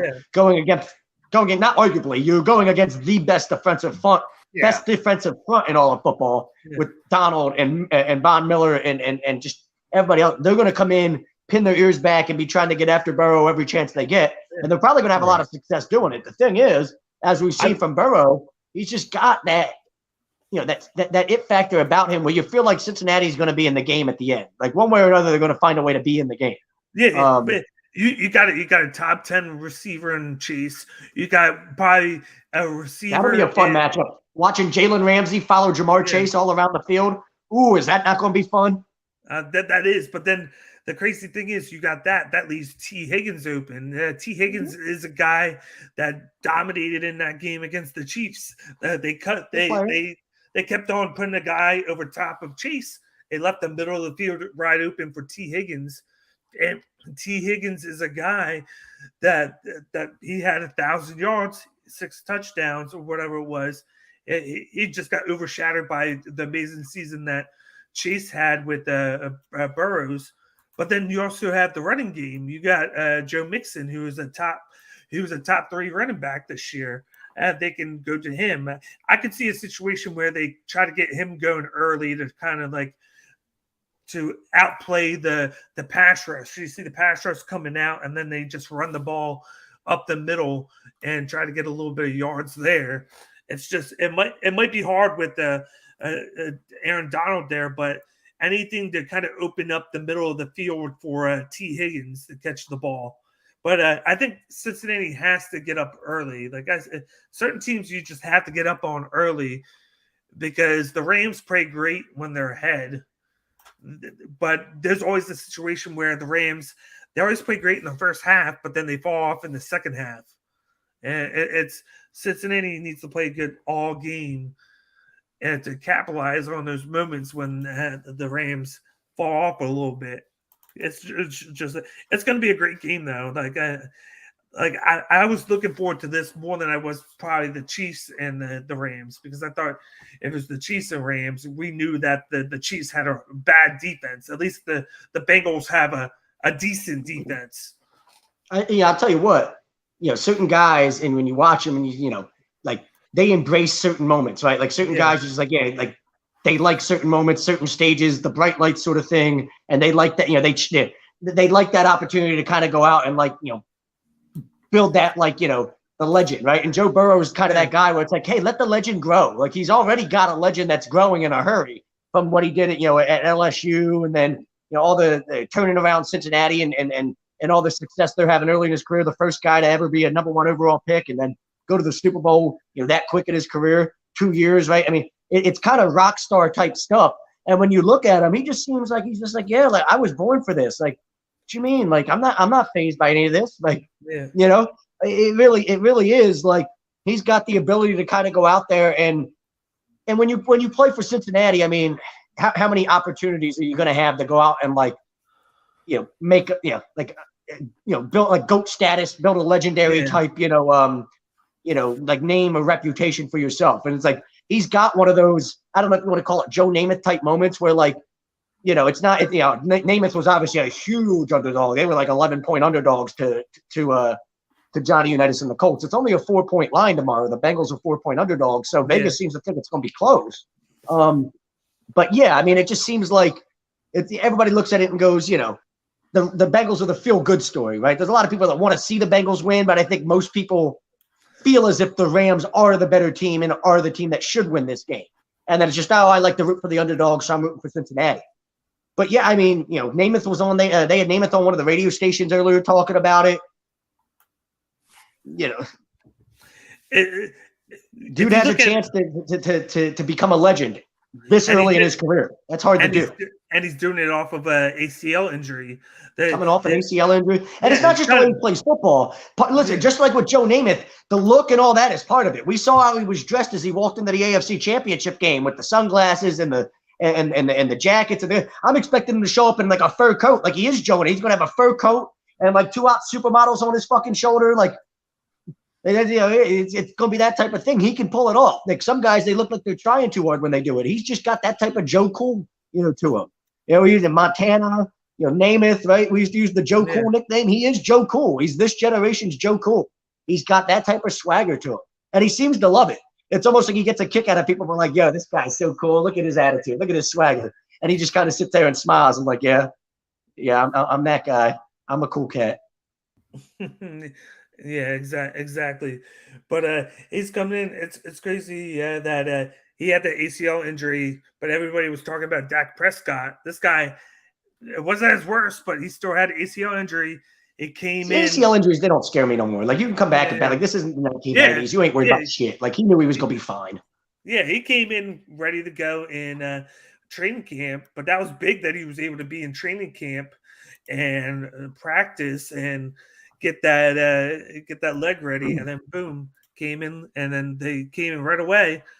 I think there's early games, competitive games against good teams, like they played the Vikings, they played the Packers early. I think all those games helped them out at this point in time, to this point, because they've been playing great teams. They're battle tested, sure. Yeah, they're battle tested. They beat Kansas City twice this year. Yeah, twice in Arrowhead. So it's like Tennessee. They're coming in and they're like, okay, we are coming into the Rams stadium. The Rams are hosting the game, of course. They're coming in there with all the pressure, train all those draft picks for players. Yeah, all the pressure's on LA here, right? All the pressure's definitely on the Rams. They're the ones that went balls to the wall and made it a championship or bust situation like this. So, they're the ones with all the pressure on them. Yeah. But I know we want to kind of transition a little bit. We got like the head coaching hires. What were your thoughts on the rest of the coaching hires that were made? I mean, it's cool. I mean, like I said, I'm glad to see Lovie Smith get another chance and all that, but still, it's just weird to me that, I mean, Bieniemy doesn't get a job offer. Like you're going to, it's like, great. Like Lovie Smith. Oh, great. We hired a black coach. Yeah, but it's like, Lovie Smith is right. He was a great coach 10 years ago. I don't know if he's a great coach now anymore. I mean, so much as he was career then, at Illinois, I'd like to see another opportunity. But like, Why is Bieniemy still not hired? Like, well, it's like shit like that just makes you go like, okay, like great, like how long, how long does this guy have to be a great assistant before somebody's like, yeah, here you go, here's the keys, here's your keys to the castle. Because he's got that background of that history of what happened at whatever. You're like, so do a lot of coaches. Like Urban Meyer, like has plenty of a background of history of doing a lot of shit. Urban Meyer was getting lap dances from like teenage girls and still found a way to keep a job. So I mean, I don't want to hear about people's past fucking history. Fuck that. Like Urban Meyer wasn't doing dirty shit at the University of Florida as a fucking recruiter and as a college coach. That doesn't get held against him, but because Eric Bieniemy was doing similar shit at the University of Colorado, we're gonna hold it against him. It's silly. Did you hear the report in Houston that they wanted to hire Brian Flores, but because of the whole thing that he was going through, I mean, all the media. If they wanted to hire Brian Flores, they could have hired Brian Flores the day after Miami fired him, and we never would have gotten to the lawsuit. So but I don't believe that. If you really wanted to hire him, you could have hired him. You could have flew him to Houston within an hour of him getting fired by Miami. Oh, you're fired by Miami? Okay, come meet me in Houston within. We're going to fly you to Houston. You'll have a job within 12 hours. Type of thing. So I don't necessarily know if I believe that either. Especially considering we all knew him and Deshaun Watson wanted to play together. Deshaun Watson wanted to play for him. I do believe it, and then I don't. I do agree with you that they could have hired him, but at the same time, I could see him wanting to stay away from the whole lawsuit situation because that whole team it already has that whole dysfunction in it as it is, especially with Watson. I don't understand. Let's go to the bigger question. Let's go to what the bigger picture kind of, point that Brian Flores was making to begin with. Why did a guy like David Culley get fired to begin with? You have a shitty roster. You have no quarterback. Like you win.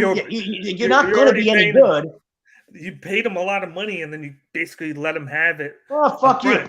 By that, he's not in any better situation than what Dan Campbell's in Detroit. Why didn't Dan Campbell get fired after one shitty year? Mm-hmm. Like, and then like I love everybody like, oh, we'll give them credit. They hired a black coach. They already had a black coach. They had one and they fired him, and then they hired another one. Like, is this supposed to get credit? Why not just roll with the guy that you already hired last year and actually give him a chance to build something? I think, and I don't agree with this at all. I think the situation was they hired him knowing that they were going to get rid of him after a year, and then which isn't right either, right? Like we're just going to hire a guy so we can It's the worst thing. And then you know what? They didn't expect him to do a decent job because I felt like Houston was competitive. They didn't even expect him to win 3 games. Right? They're like, this guy, we're going to be the worst team in football. Fuck, we didn't get the top pick. Damn, somebody was worse than us. And it seemed like he actually started to develop a quarterback that they didn't know that they had on the roster in Davis Mills. He played well down the stretch with the group of receivers that they had and who they had at running back. They had like veterans galore back there playing there. And then what was it? They had Amendola. I think he had a touchdown week 1 and then week 18, and that's it. And both those games he played great in. And then now they're going to start from scratch again. Who knows if Mills plays well under Lovie Smith? Who knows that because they have Lovie Smith that somehow Watson comes back? You don't know all that. It's so many questions. And I told you this, when me and you first talked about him, I was like, I was like following a lot, going and looking at what some of like the Texans, the Houston Texans insiders and what some of the people that really follow that organization on a day in, day out basis were talking about with the hire. Yeah. And they kind of felt like what you were talking about, like how Culley wasn't really given a full chance. And maybe the plan was always to be like, he's never going to be the full-time option or the long-term option. We just, need somebody for right now until we transition into somebody. I honestly think that they wanted to hire Josh McCown. They just knew it was going to be a really, really bad look if they did, considering the dude's never even coached at the NFL level with all this talk of all these black assistants and all these assistants around the league that have really put in the work and have cut their teeth and grinded to get an opportunity. And you hire a dude that's been coaching high school football for 2 years. Yeah, that ain't going to go over well. So let's hire Lovie Smith. And then after this year, you could just fire Lovie Smith and finally hire Josh McCown, the guy that you wanted anyway. And it'll maybe look a little bit better when you do that next year. And maybe all this noise is quieted down a little bit and it won't be as bad of a look. We can now do that next year. Now let's revisit this conversation next year and see maybe how accurate of a conversation this might be. And one of the ultimate crazy moves is the fact that you got a guy in Rich Bisaccia who takes the Raiders to the playoffs as an interim coach. This is the second time that the Raiders have made the playoffs, I believe, in 20 years. I believe it was. It was a few years ago when Derek Carr got hurt before the playoffs. And what happens? He has to resort to taking a special teams coordinator job with the Green Bay Packers. Yeah. It doesn't get any looks. It's ridiculous because this is part of the system that Flores is talking about, where it's a good old boy network of coaches. Rich Bisaccia does a great job as a head coach for the Raiders, and you're still going to fire him to hire the sexy face in Josh McDaniels, who's literally been that sexy name for 15 years now. Let's be honest. And even as bad as his first tenure was in Denver, organizations have been trying to give him a second chance for 10 years now. I mean, how long have teams been trying to hire him? The Colts hired him, and then he turned it down. Changed his mind after 24 hours. We interviewed him, and it seemed like we were really interested in hiring him before we hired Sirianni, and we either said fuck you or he said fuck us, one of the two. Right. But I'm fine with Josh McDaniels getting hired, but you shouldn't have fired Rich Bisaccia to hire him. That's ridiculous. Why? Yeah. Because he's just another guy that's been like that sexy name in the same good old boy network of coaches for the past 15, 20 years that all come out of these same type of coaching trees. And you're like, what's McDaniels done in the past 10 years for me to sit there and say, he should still be that guy. Tom Brady leaves, they had 10 touchdown passes in the first year after Brady left, which with Cam Newton as their quarterback. They threw 10 total touchdowns. I mean, Mac Jones, okay, he looked okay, but did Mac Jones do anything special this year where you went, wow, Josh, what a great job of developing Mac Jones. He looks awesome. No. Come on. Looked like a poor man's Tom Brady, great. We've got to throw 3 passes with you when it's 20-mile-per-hour winds in Buffalo, because we know if we try to have you throw the ball, you're going to absolutely suck and you're going to get exposed for the average quarterback that you are, sort of thing. But it's not like they lit the world on fire offensively where you go, oh, look at McDaniels reinventing the wheel again, as an offensive coordinator now that Brady left. I would have been cool with somebody hiring him, but it just seems like a really disrespectful thing. And part of what Flores is talking about, where some guys are going to have no chance no matter what.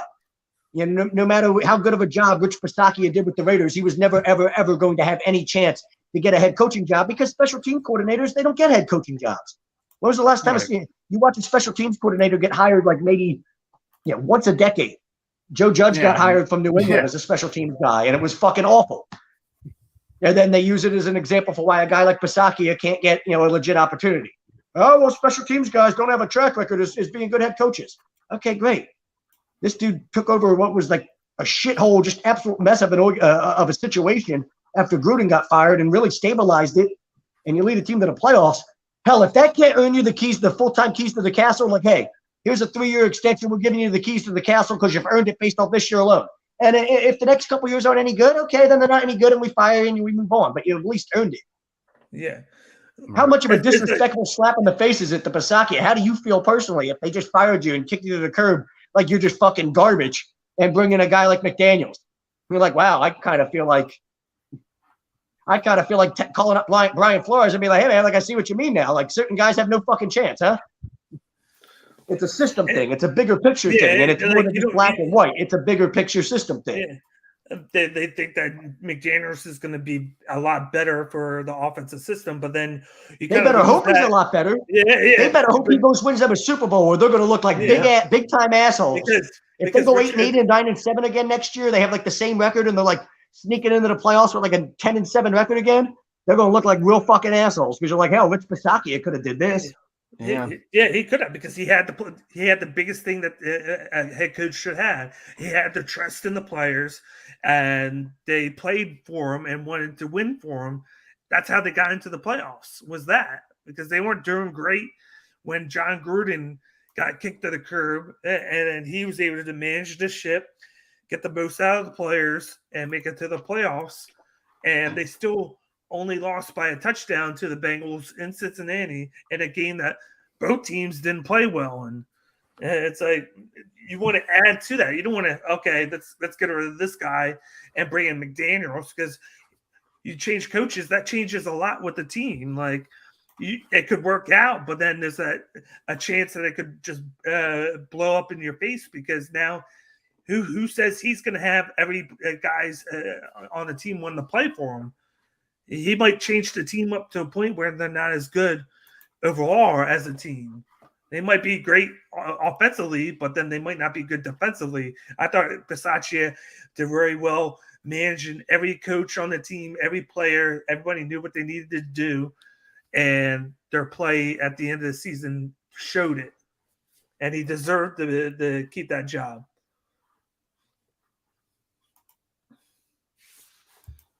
That's it's how many times you see that around football. I talked about the Cardinals situation from a few years ago where they fired Steve Wilkes after 1 year, similar to what the Texans did with David Culley. And they bring in Cliff Kingsbury, and you're like, what the hell this dude do at Texas Tech to like deserve this job all of a sudden? Like we're firing Steve Wilkes, we're bringing a dude that had a 500 record at Texas Tech. Great. I mean, I guess it's looking like it's working out for them that it was a good hire, but still, they've got one of the best rosters in football, and he still struggled to win 10 games. And who's to say Steve Wilkes couldn't have had the same success once you actually gave him Kyler Murray and DeAndre Hopkins and J.J. Watt and the roster that they have now? Too often, that's what's going on in football. You know, and I think that's part of the conversation that we need to keep talking about. I mean, Matt Rule's been garbage in like the fucking, since he got to Carolina, he's done absolutely nothing to make you seem like he should keep that job. But apparently, he's an up-and-coming head coach in this league.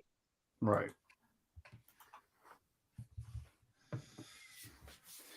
Crazy to believe it. And then you had Dennis Allen. He wound up just getting that. They gave him the Saints job. I already thought that Bieniemy was going to get that job, but I guess they stuck with the guy that was already there for. I can at least get that one right because he was there, and you have a rapport, and it's something that like that defense has actually kind of become the identity of that team. Let's be honest, that defense has really become something that it's carried that Saints team at times when they've needed it because their offense has struggled. So I get it. And according to the team or officials, according to officials, they're very high on Peter Carmichael. He was named. Pete Carmichael Jr. has been there forever. Yeah. They're very high on him. He got elevated to assistant head coach under Dennis Allen. Yeah, and he's been there. Moves. Fucking Sean Payton brought him there back in 2006. Carmichael's been a guy that's been like being groomed by Sean Payton for like ever, it seems like. Watch, Sean Payton will take the Dallas job next year. He'll bring Carmichael there as his offensive coordinator. he probably will.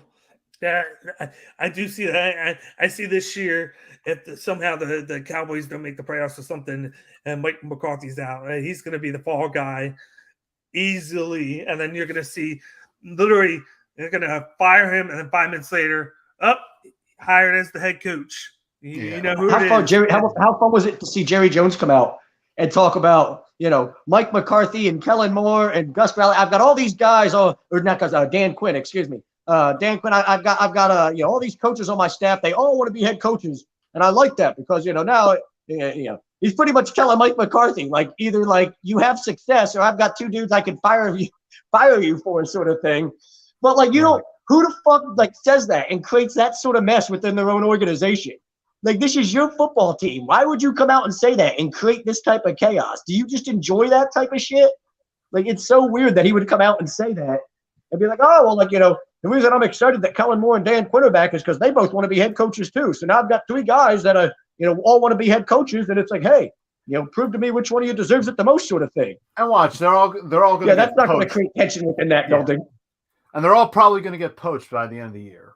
Yep. Yeah, and to be honest, if you already feel that way, why not just, I know these 2 guys want to be head coaches, and I know Kellen Moore is going to be a good head coach, and I feel like Dan Quinn giving another opportunity would be a good head coach. So, okay, so then why not just fire Mike McCarthy, since we already know he can't manage a game clock. Yeah. He's terrible with timeouts. He's terrible with game management. He's terrible when it comes to challenges. He's terrible. I mean, you've got one of the most undisciplined teams in football. They commit all these penalties. Like, this is why you're the Cowboys, and you haven't won anything in fucking 25 years. Did you Joe Burrow? Officially, the Bengals have more playoff wins than you do in the last 25 years. Congratulations. Did you see when the Bears hired the defensive coordinator from the Colts? Yeah. And then the Colts and then he goes and poaches basically half of the defensive staff from the Colts. He took one of their main guys and made him his linebacker coach, Dave Borgonzi. You talking about Chicago? Matt Eberflus? Yeah. That's a hire that doesn't make any sense to me. That's a hire that you look at and go, really? Out of all these top assistants, we're going Matt Eberflus?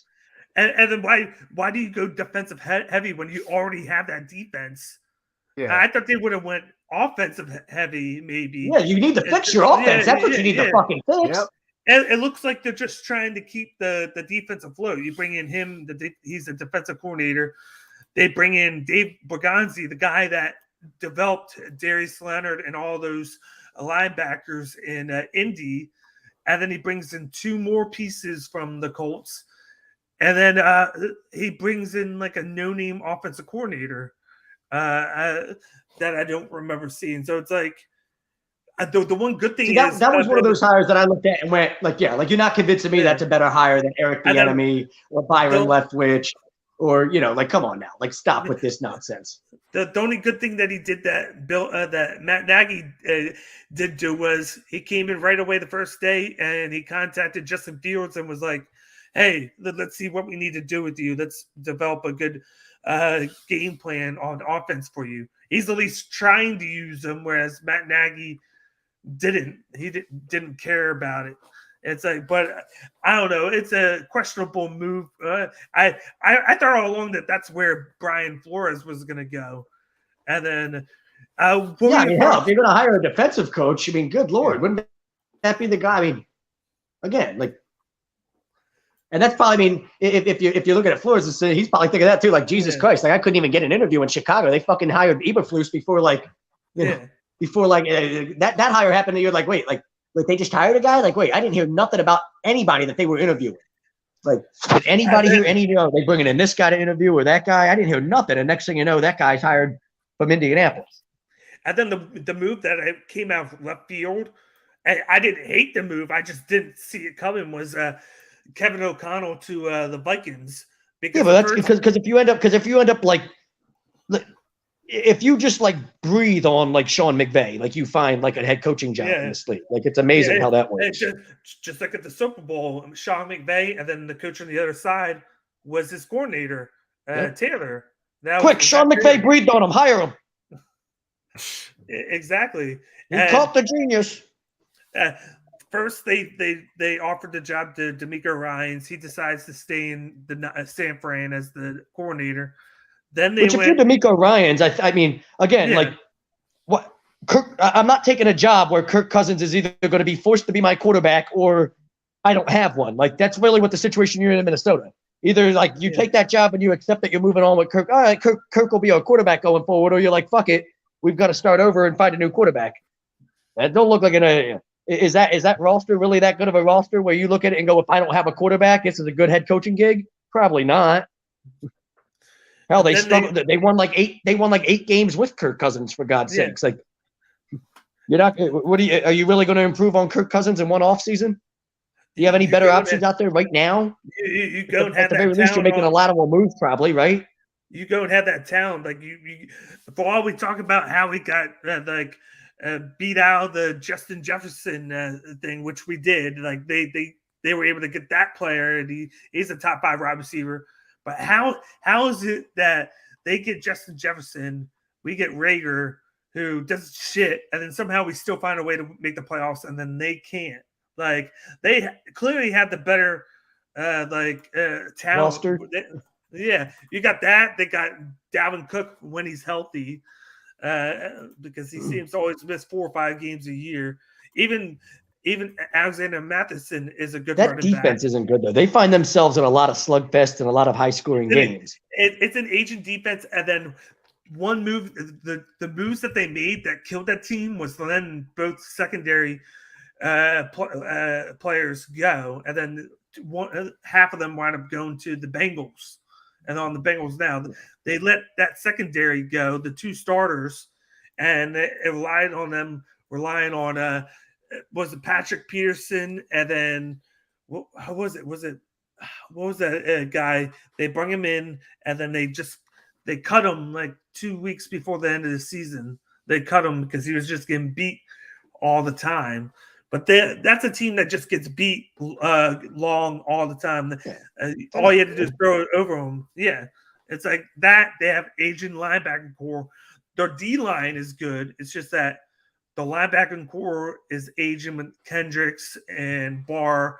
They're not getting any younger, and a bad second. I wouldn't be surprised if they wanted to try to blow everything up. You know what I mean? And they hired a brand new GM. I wouldn't be surprised if they're like, "Fuck it, would you blow everything up?" Cousins is gone. You're going to build around Jefferson, obviously, because he's young. What did they have? One more year left with Cousins, right? Maybe, but I don't know. The guaranteed money might be gone in that deal, but if anything, you probably just stick with Cousins just because, and then again, let's win 7 games, and I'll move on. But again, like who? If I'm D'Amico Ryans, I'm like, I don't want Kirk Cousins. If I'm Kevin O'Connell, maybe I feel like, all right, it's not bad. I'm an offensive guy. I'll try to figure out the best of this and make the best of this situation. And maybe that's part of that conversation. They had a defensive guy in Mike Zimmer. They want to stick with this offensive makeup one more year and see if maybe an offensive guy can come in and fix it and make it any better than what it currently was. Do you think if a certain player falls to him at, I think if are they 14 or 17? They're one of the two.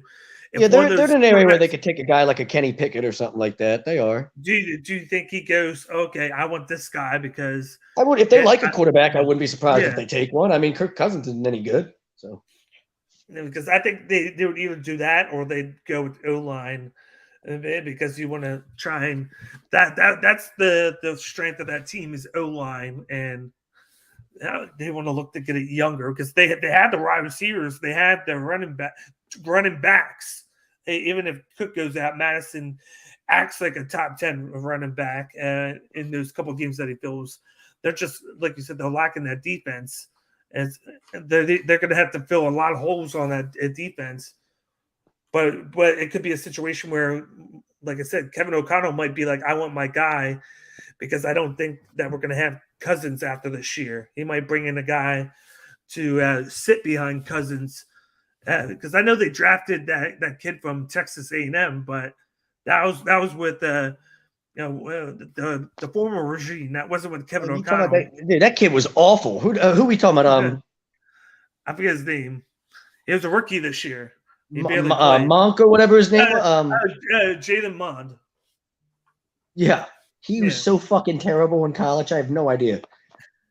I have no idea any scout looked at him and went, "Yeah, that guy will be a good player. Draft him." They thought he was going to be just like Patrick Mahomes because Patrick Mahomes wasn't great in college either. Oh, that's what they thought. Is that what they thought, Daniel? Yeah, that's what they thought.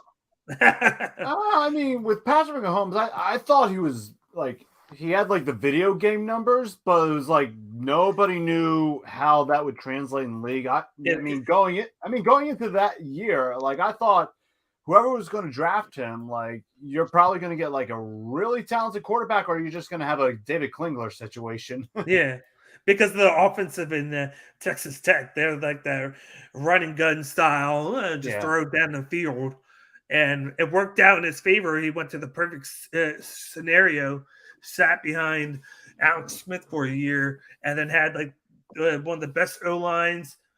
He had that Kelsey Hill. He had a running game there, and then the defense was halfway decent that year. So, like, worked out great. The Nets, look at the Nets trying to come back and beat the Heat. They're down by 4 with a minute to play. Nets trying to end that losing streak. That was an ugly shot. Who was that? Kyrie? Figures. Yeah, we had the Blazers beat the Knicks. The Bulls are going to win. Oh, we hit a step back 3. Yeah, 1 point game. 1 point game with 36 seconds left. Ooh, he just said a naughty word. He said the F word. Uh-oh.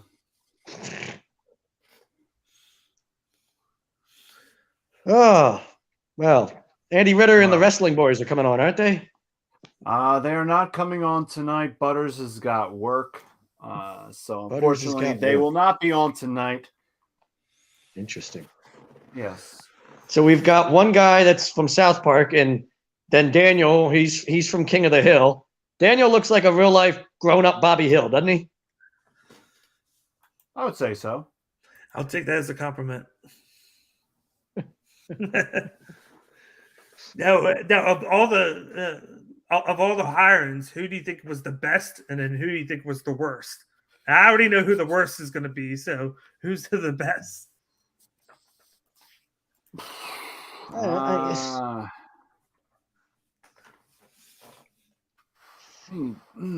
don't know.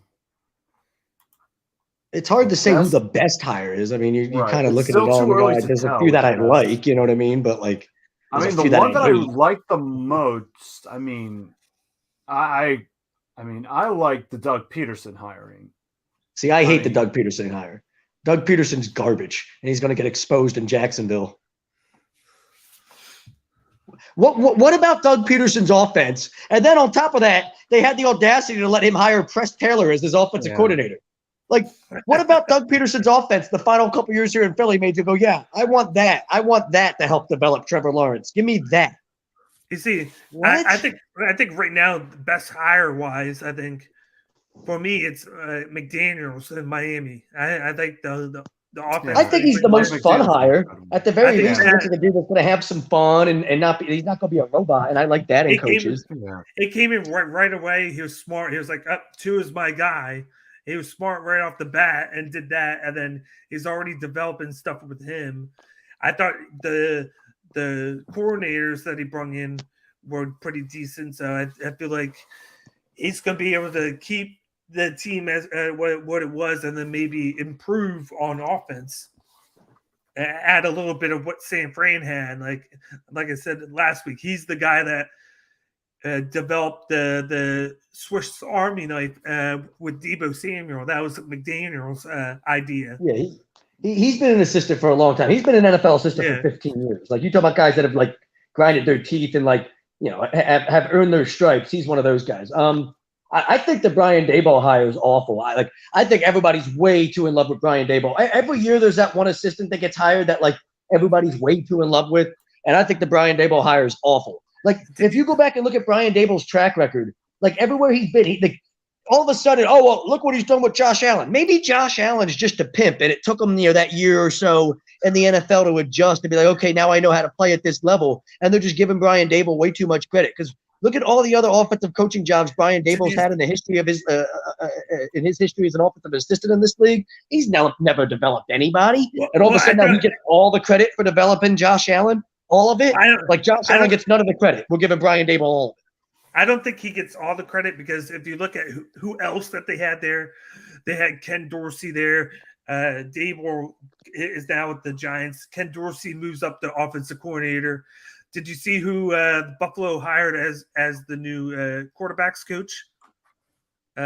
Joe Brady from Carolina, and then LSU. Oh, I did see that. Yeah, I did see that. So it's like, hey, the rich get richer. You know, Brian Daboll goes out, you just move up Dorsey, and you bring in Joe Brady, a guy that. See, this is the type of shit I'm talking about.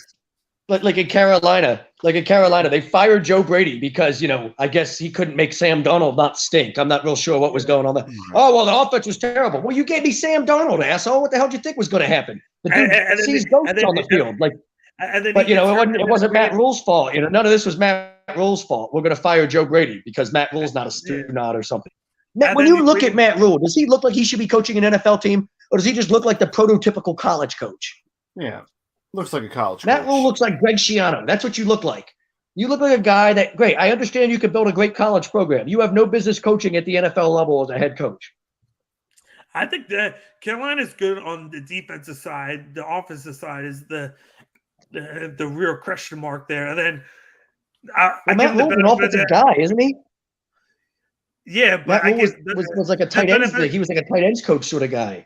But I give him the benefit of doubt. In 2 years, how many games has he had Christian McCaffrey actually play? Who's supposed to be your star player?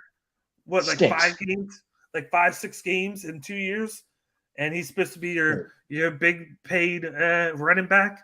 So you got to rely on a backup running back for 2 years.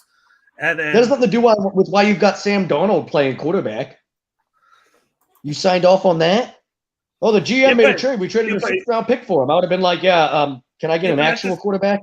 Yeah, but that's a scenario where you're Can I get primarily Teddy Bridgewater instead? That's a scenario where you're primarily a running team where you use your quarterback to spell the running back, and then with Christian McCaffrey coming out and being injured that much, then you put more pressure on Sam Darnold to have to do more than what he was expected to do.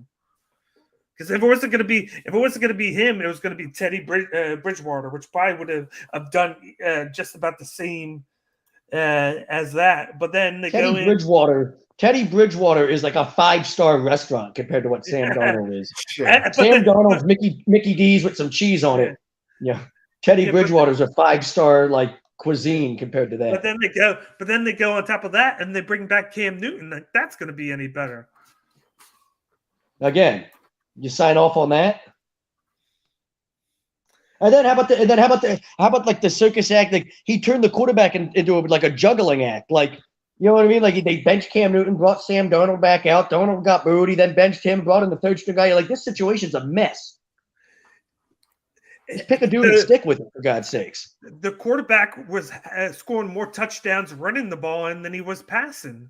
Whoever the quarterback was, like in the first 6 games, Sam Darnold had like 6 touchdown runs, and then Cam Newton comes in his first 2-3 games and he had 3 or 4. But then they couldn't throw the ball into the end zone. They couldn't score touchdowns throwing. I think that's the big part of that team that made the team worse was the fact that they didn't get any passing game out of it. We can all say what we wanted about Jalen Hurts, but he could at least throw a touchdown pass. I didn't see anything from Donald or Cam Newton. They were primarily a running team with a good defense, and they couldn't throw the ball. Right.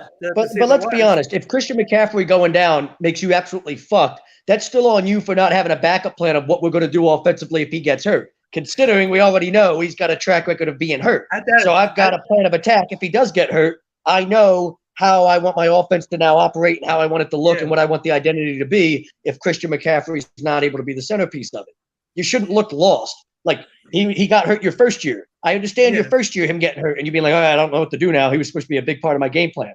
Now you come into year 2, there's no excuse for you not to have a backup plan or have some sort of idea in mind for if he get hurt or he's banged up or I can't have him be the centerpiece, what my offense is now going to look like. And if your backup plan is Cam Newton, they should might as well have been Wayne Newton. He would have been a better quarterback option. They should have traded Christian McCaffrey when they had the chance for Deshaun Watson. Oh, yeah. A lot of Stu-Nods. A lot of these dudes. Yeah. I could understand Brian Flores making a big deal about the Giants situation. When you look at the past 2 guys they hired before Dable, they hired Ben McAdoo and Joe Judge. You're like, you hired these 2 doofs? Like, you really hired these 2 complete knuckleheads? And then, like, I'm supposed to act like, oh, well, we thought Brian Dable was the best candidate. That's the same argument you used with fucking Ben McAdoo and Joe Judge. And they couldn't even coach a Pop Warner team, let alone the NFL level. Judge, like, so. And Judge just went back to the Patriots. Of course. Yeah. That's where everybody goes after their careers fizzle out and die. So you're going to have you were promising in New England at one point. Your coaching careers fizzled out and died. Okay. We're going to send you back to New England. Yeah, just wait until next week. You're going to hear the news. Brian Flores goes back to the Patriots. That ain't happening. After everything that happened with Bill Belichick, I mean, are you kidding me? It'll happen. Trust me, it will happen. If that final text message where he says thanks, Bill, you could kind of read that and just hear like the fucking pissed off sarcasm, like the passive aggressive tone. Thanks, Bill. Thanks for exposing this whole situation for what I thought it was, asshole. Fuck you. It will happen now. Trust me. The Nets stink. They've lost like 11 in a row. When does Steve Nash get fired? Yeah. They're now 29-27. Oh, jeez. So that puts them a half game ahead of the Hornets for the 8 seed. Dude, the Nets. Damn, you lose 11 in a row and you're still 29-27. Yeah. That just shows. Oh, I love it. Vegas still thinks they're a championship favorite. Yeah, so are the Lakers.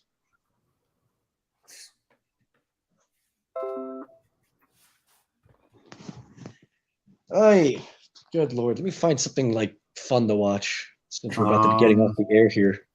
I mean, I got nothing. You've got nothing. I got nothing on my end. Nothing. Nothing. We talked about the coaching hires. We talked about, of course, the Sixers. We talked I about. think we got it all. Yeah, I think we got it all. Ooh, there's 2 good college basketball games on though. Gonzaga's playing and UCLA. Gonzaga St. Mary's and UCLA USC. and we talked about the Super Bowl, which is tomorrow. We talked about that. All right, I'm going to go watch college basketball.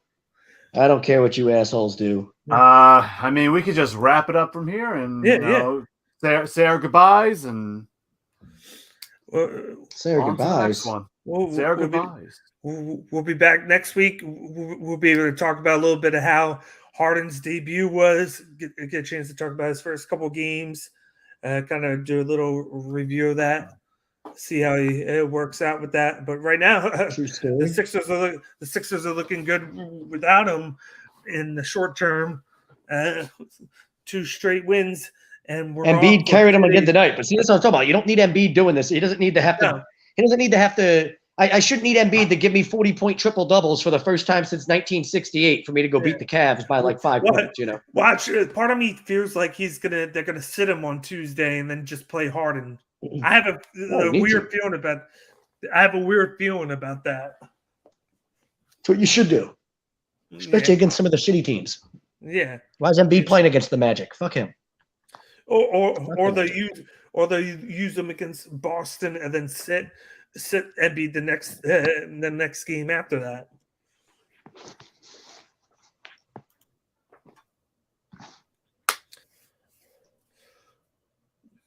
Good show, everybody. A lot of fun. Frank Vespi's on the ones and twos that keep us on track around here because we know this train would derail in a hurry if we didn't have somebody trying to keep us on track. I don't think it's already enough of a train wreck, even when somebody like Frank is producing. So, Yeah. What are you gonna do? All right. So as always, our show is brought to you by our friend Alan Foy of eXp Realty LLC. If you're looking to buy or sell a home, looking for a change in career or brokerage, you can contact him over at 302-682-8820 or visit him at alan.foy@exprealty.com. So we will see you next week. Good night, everybody.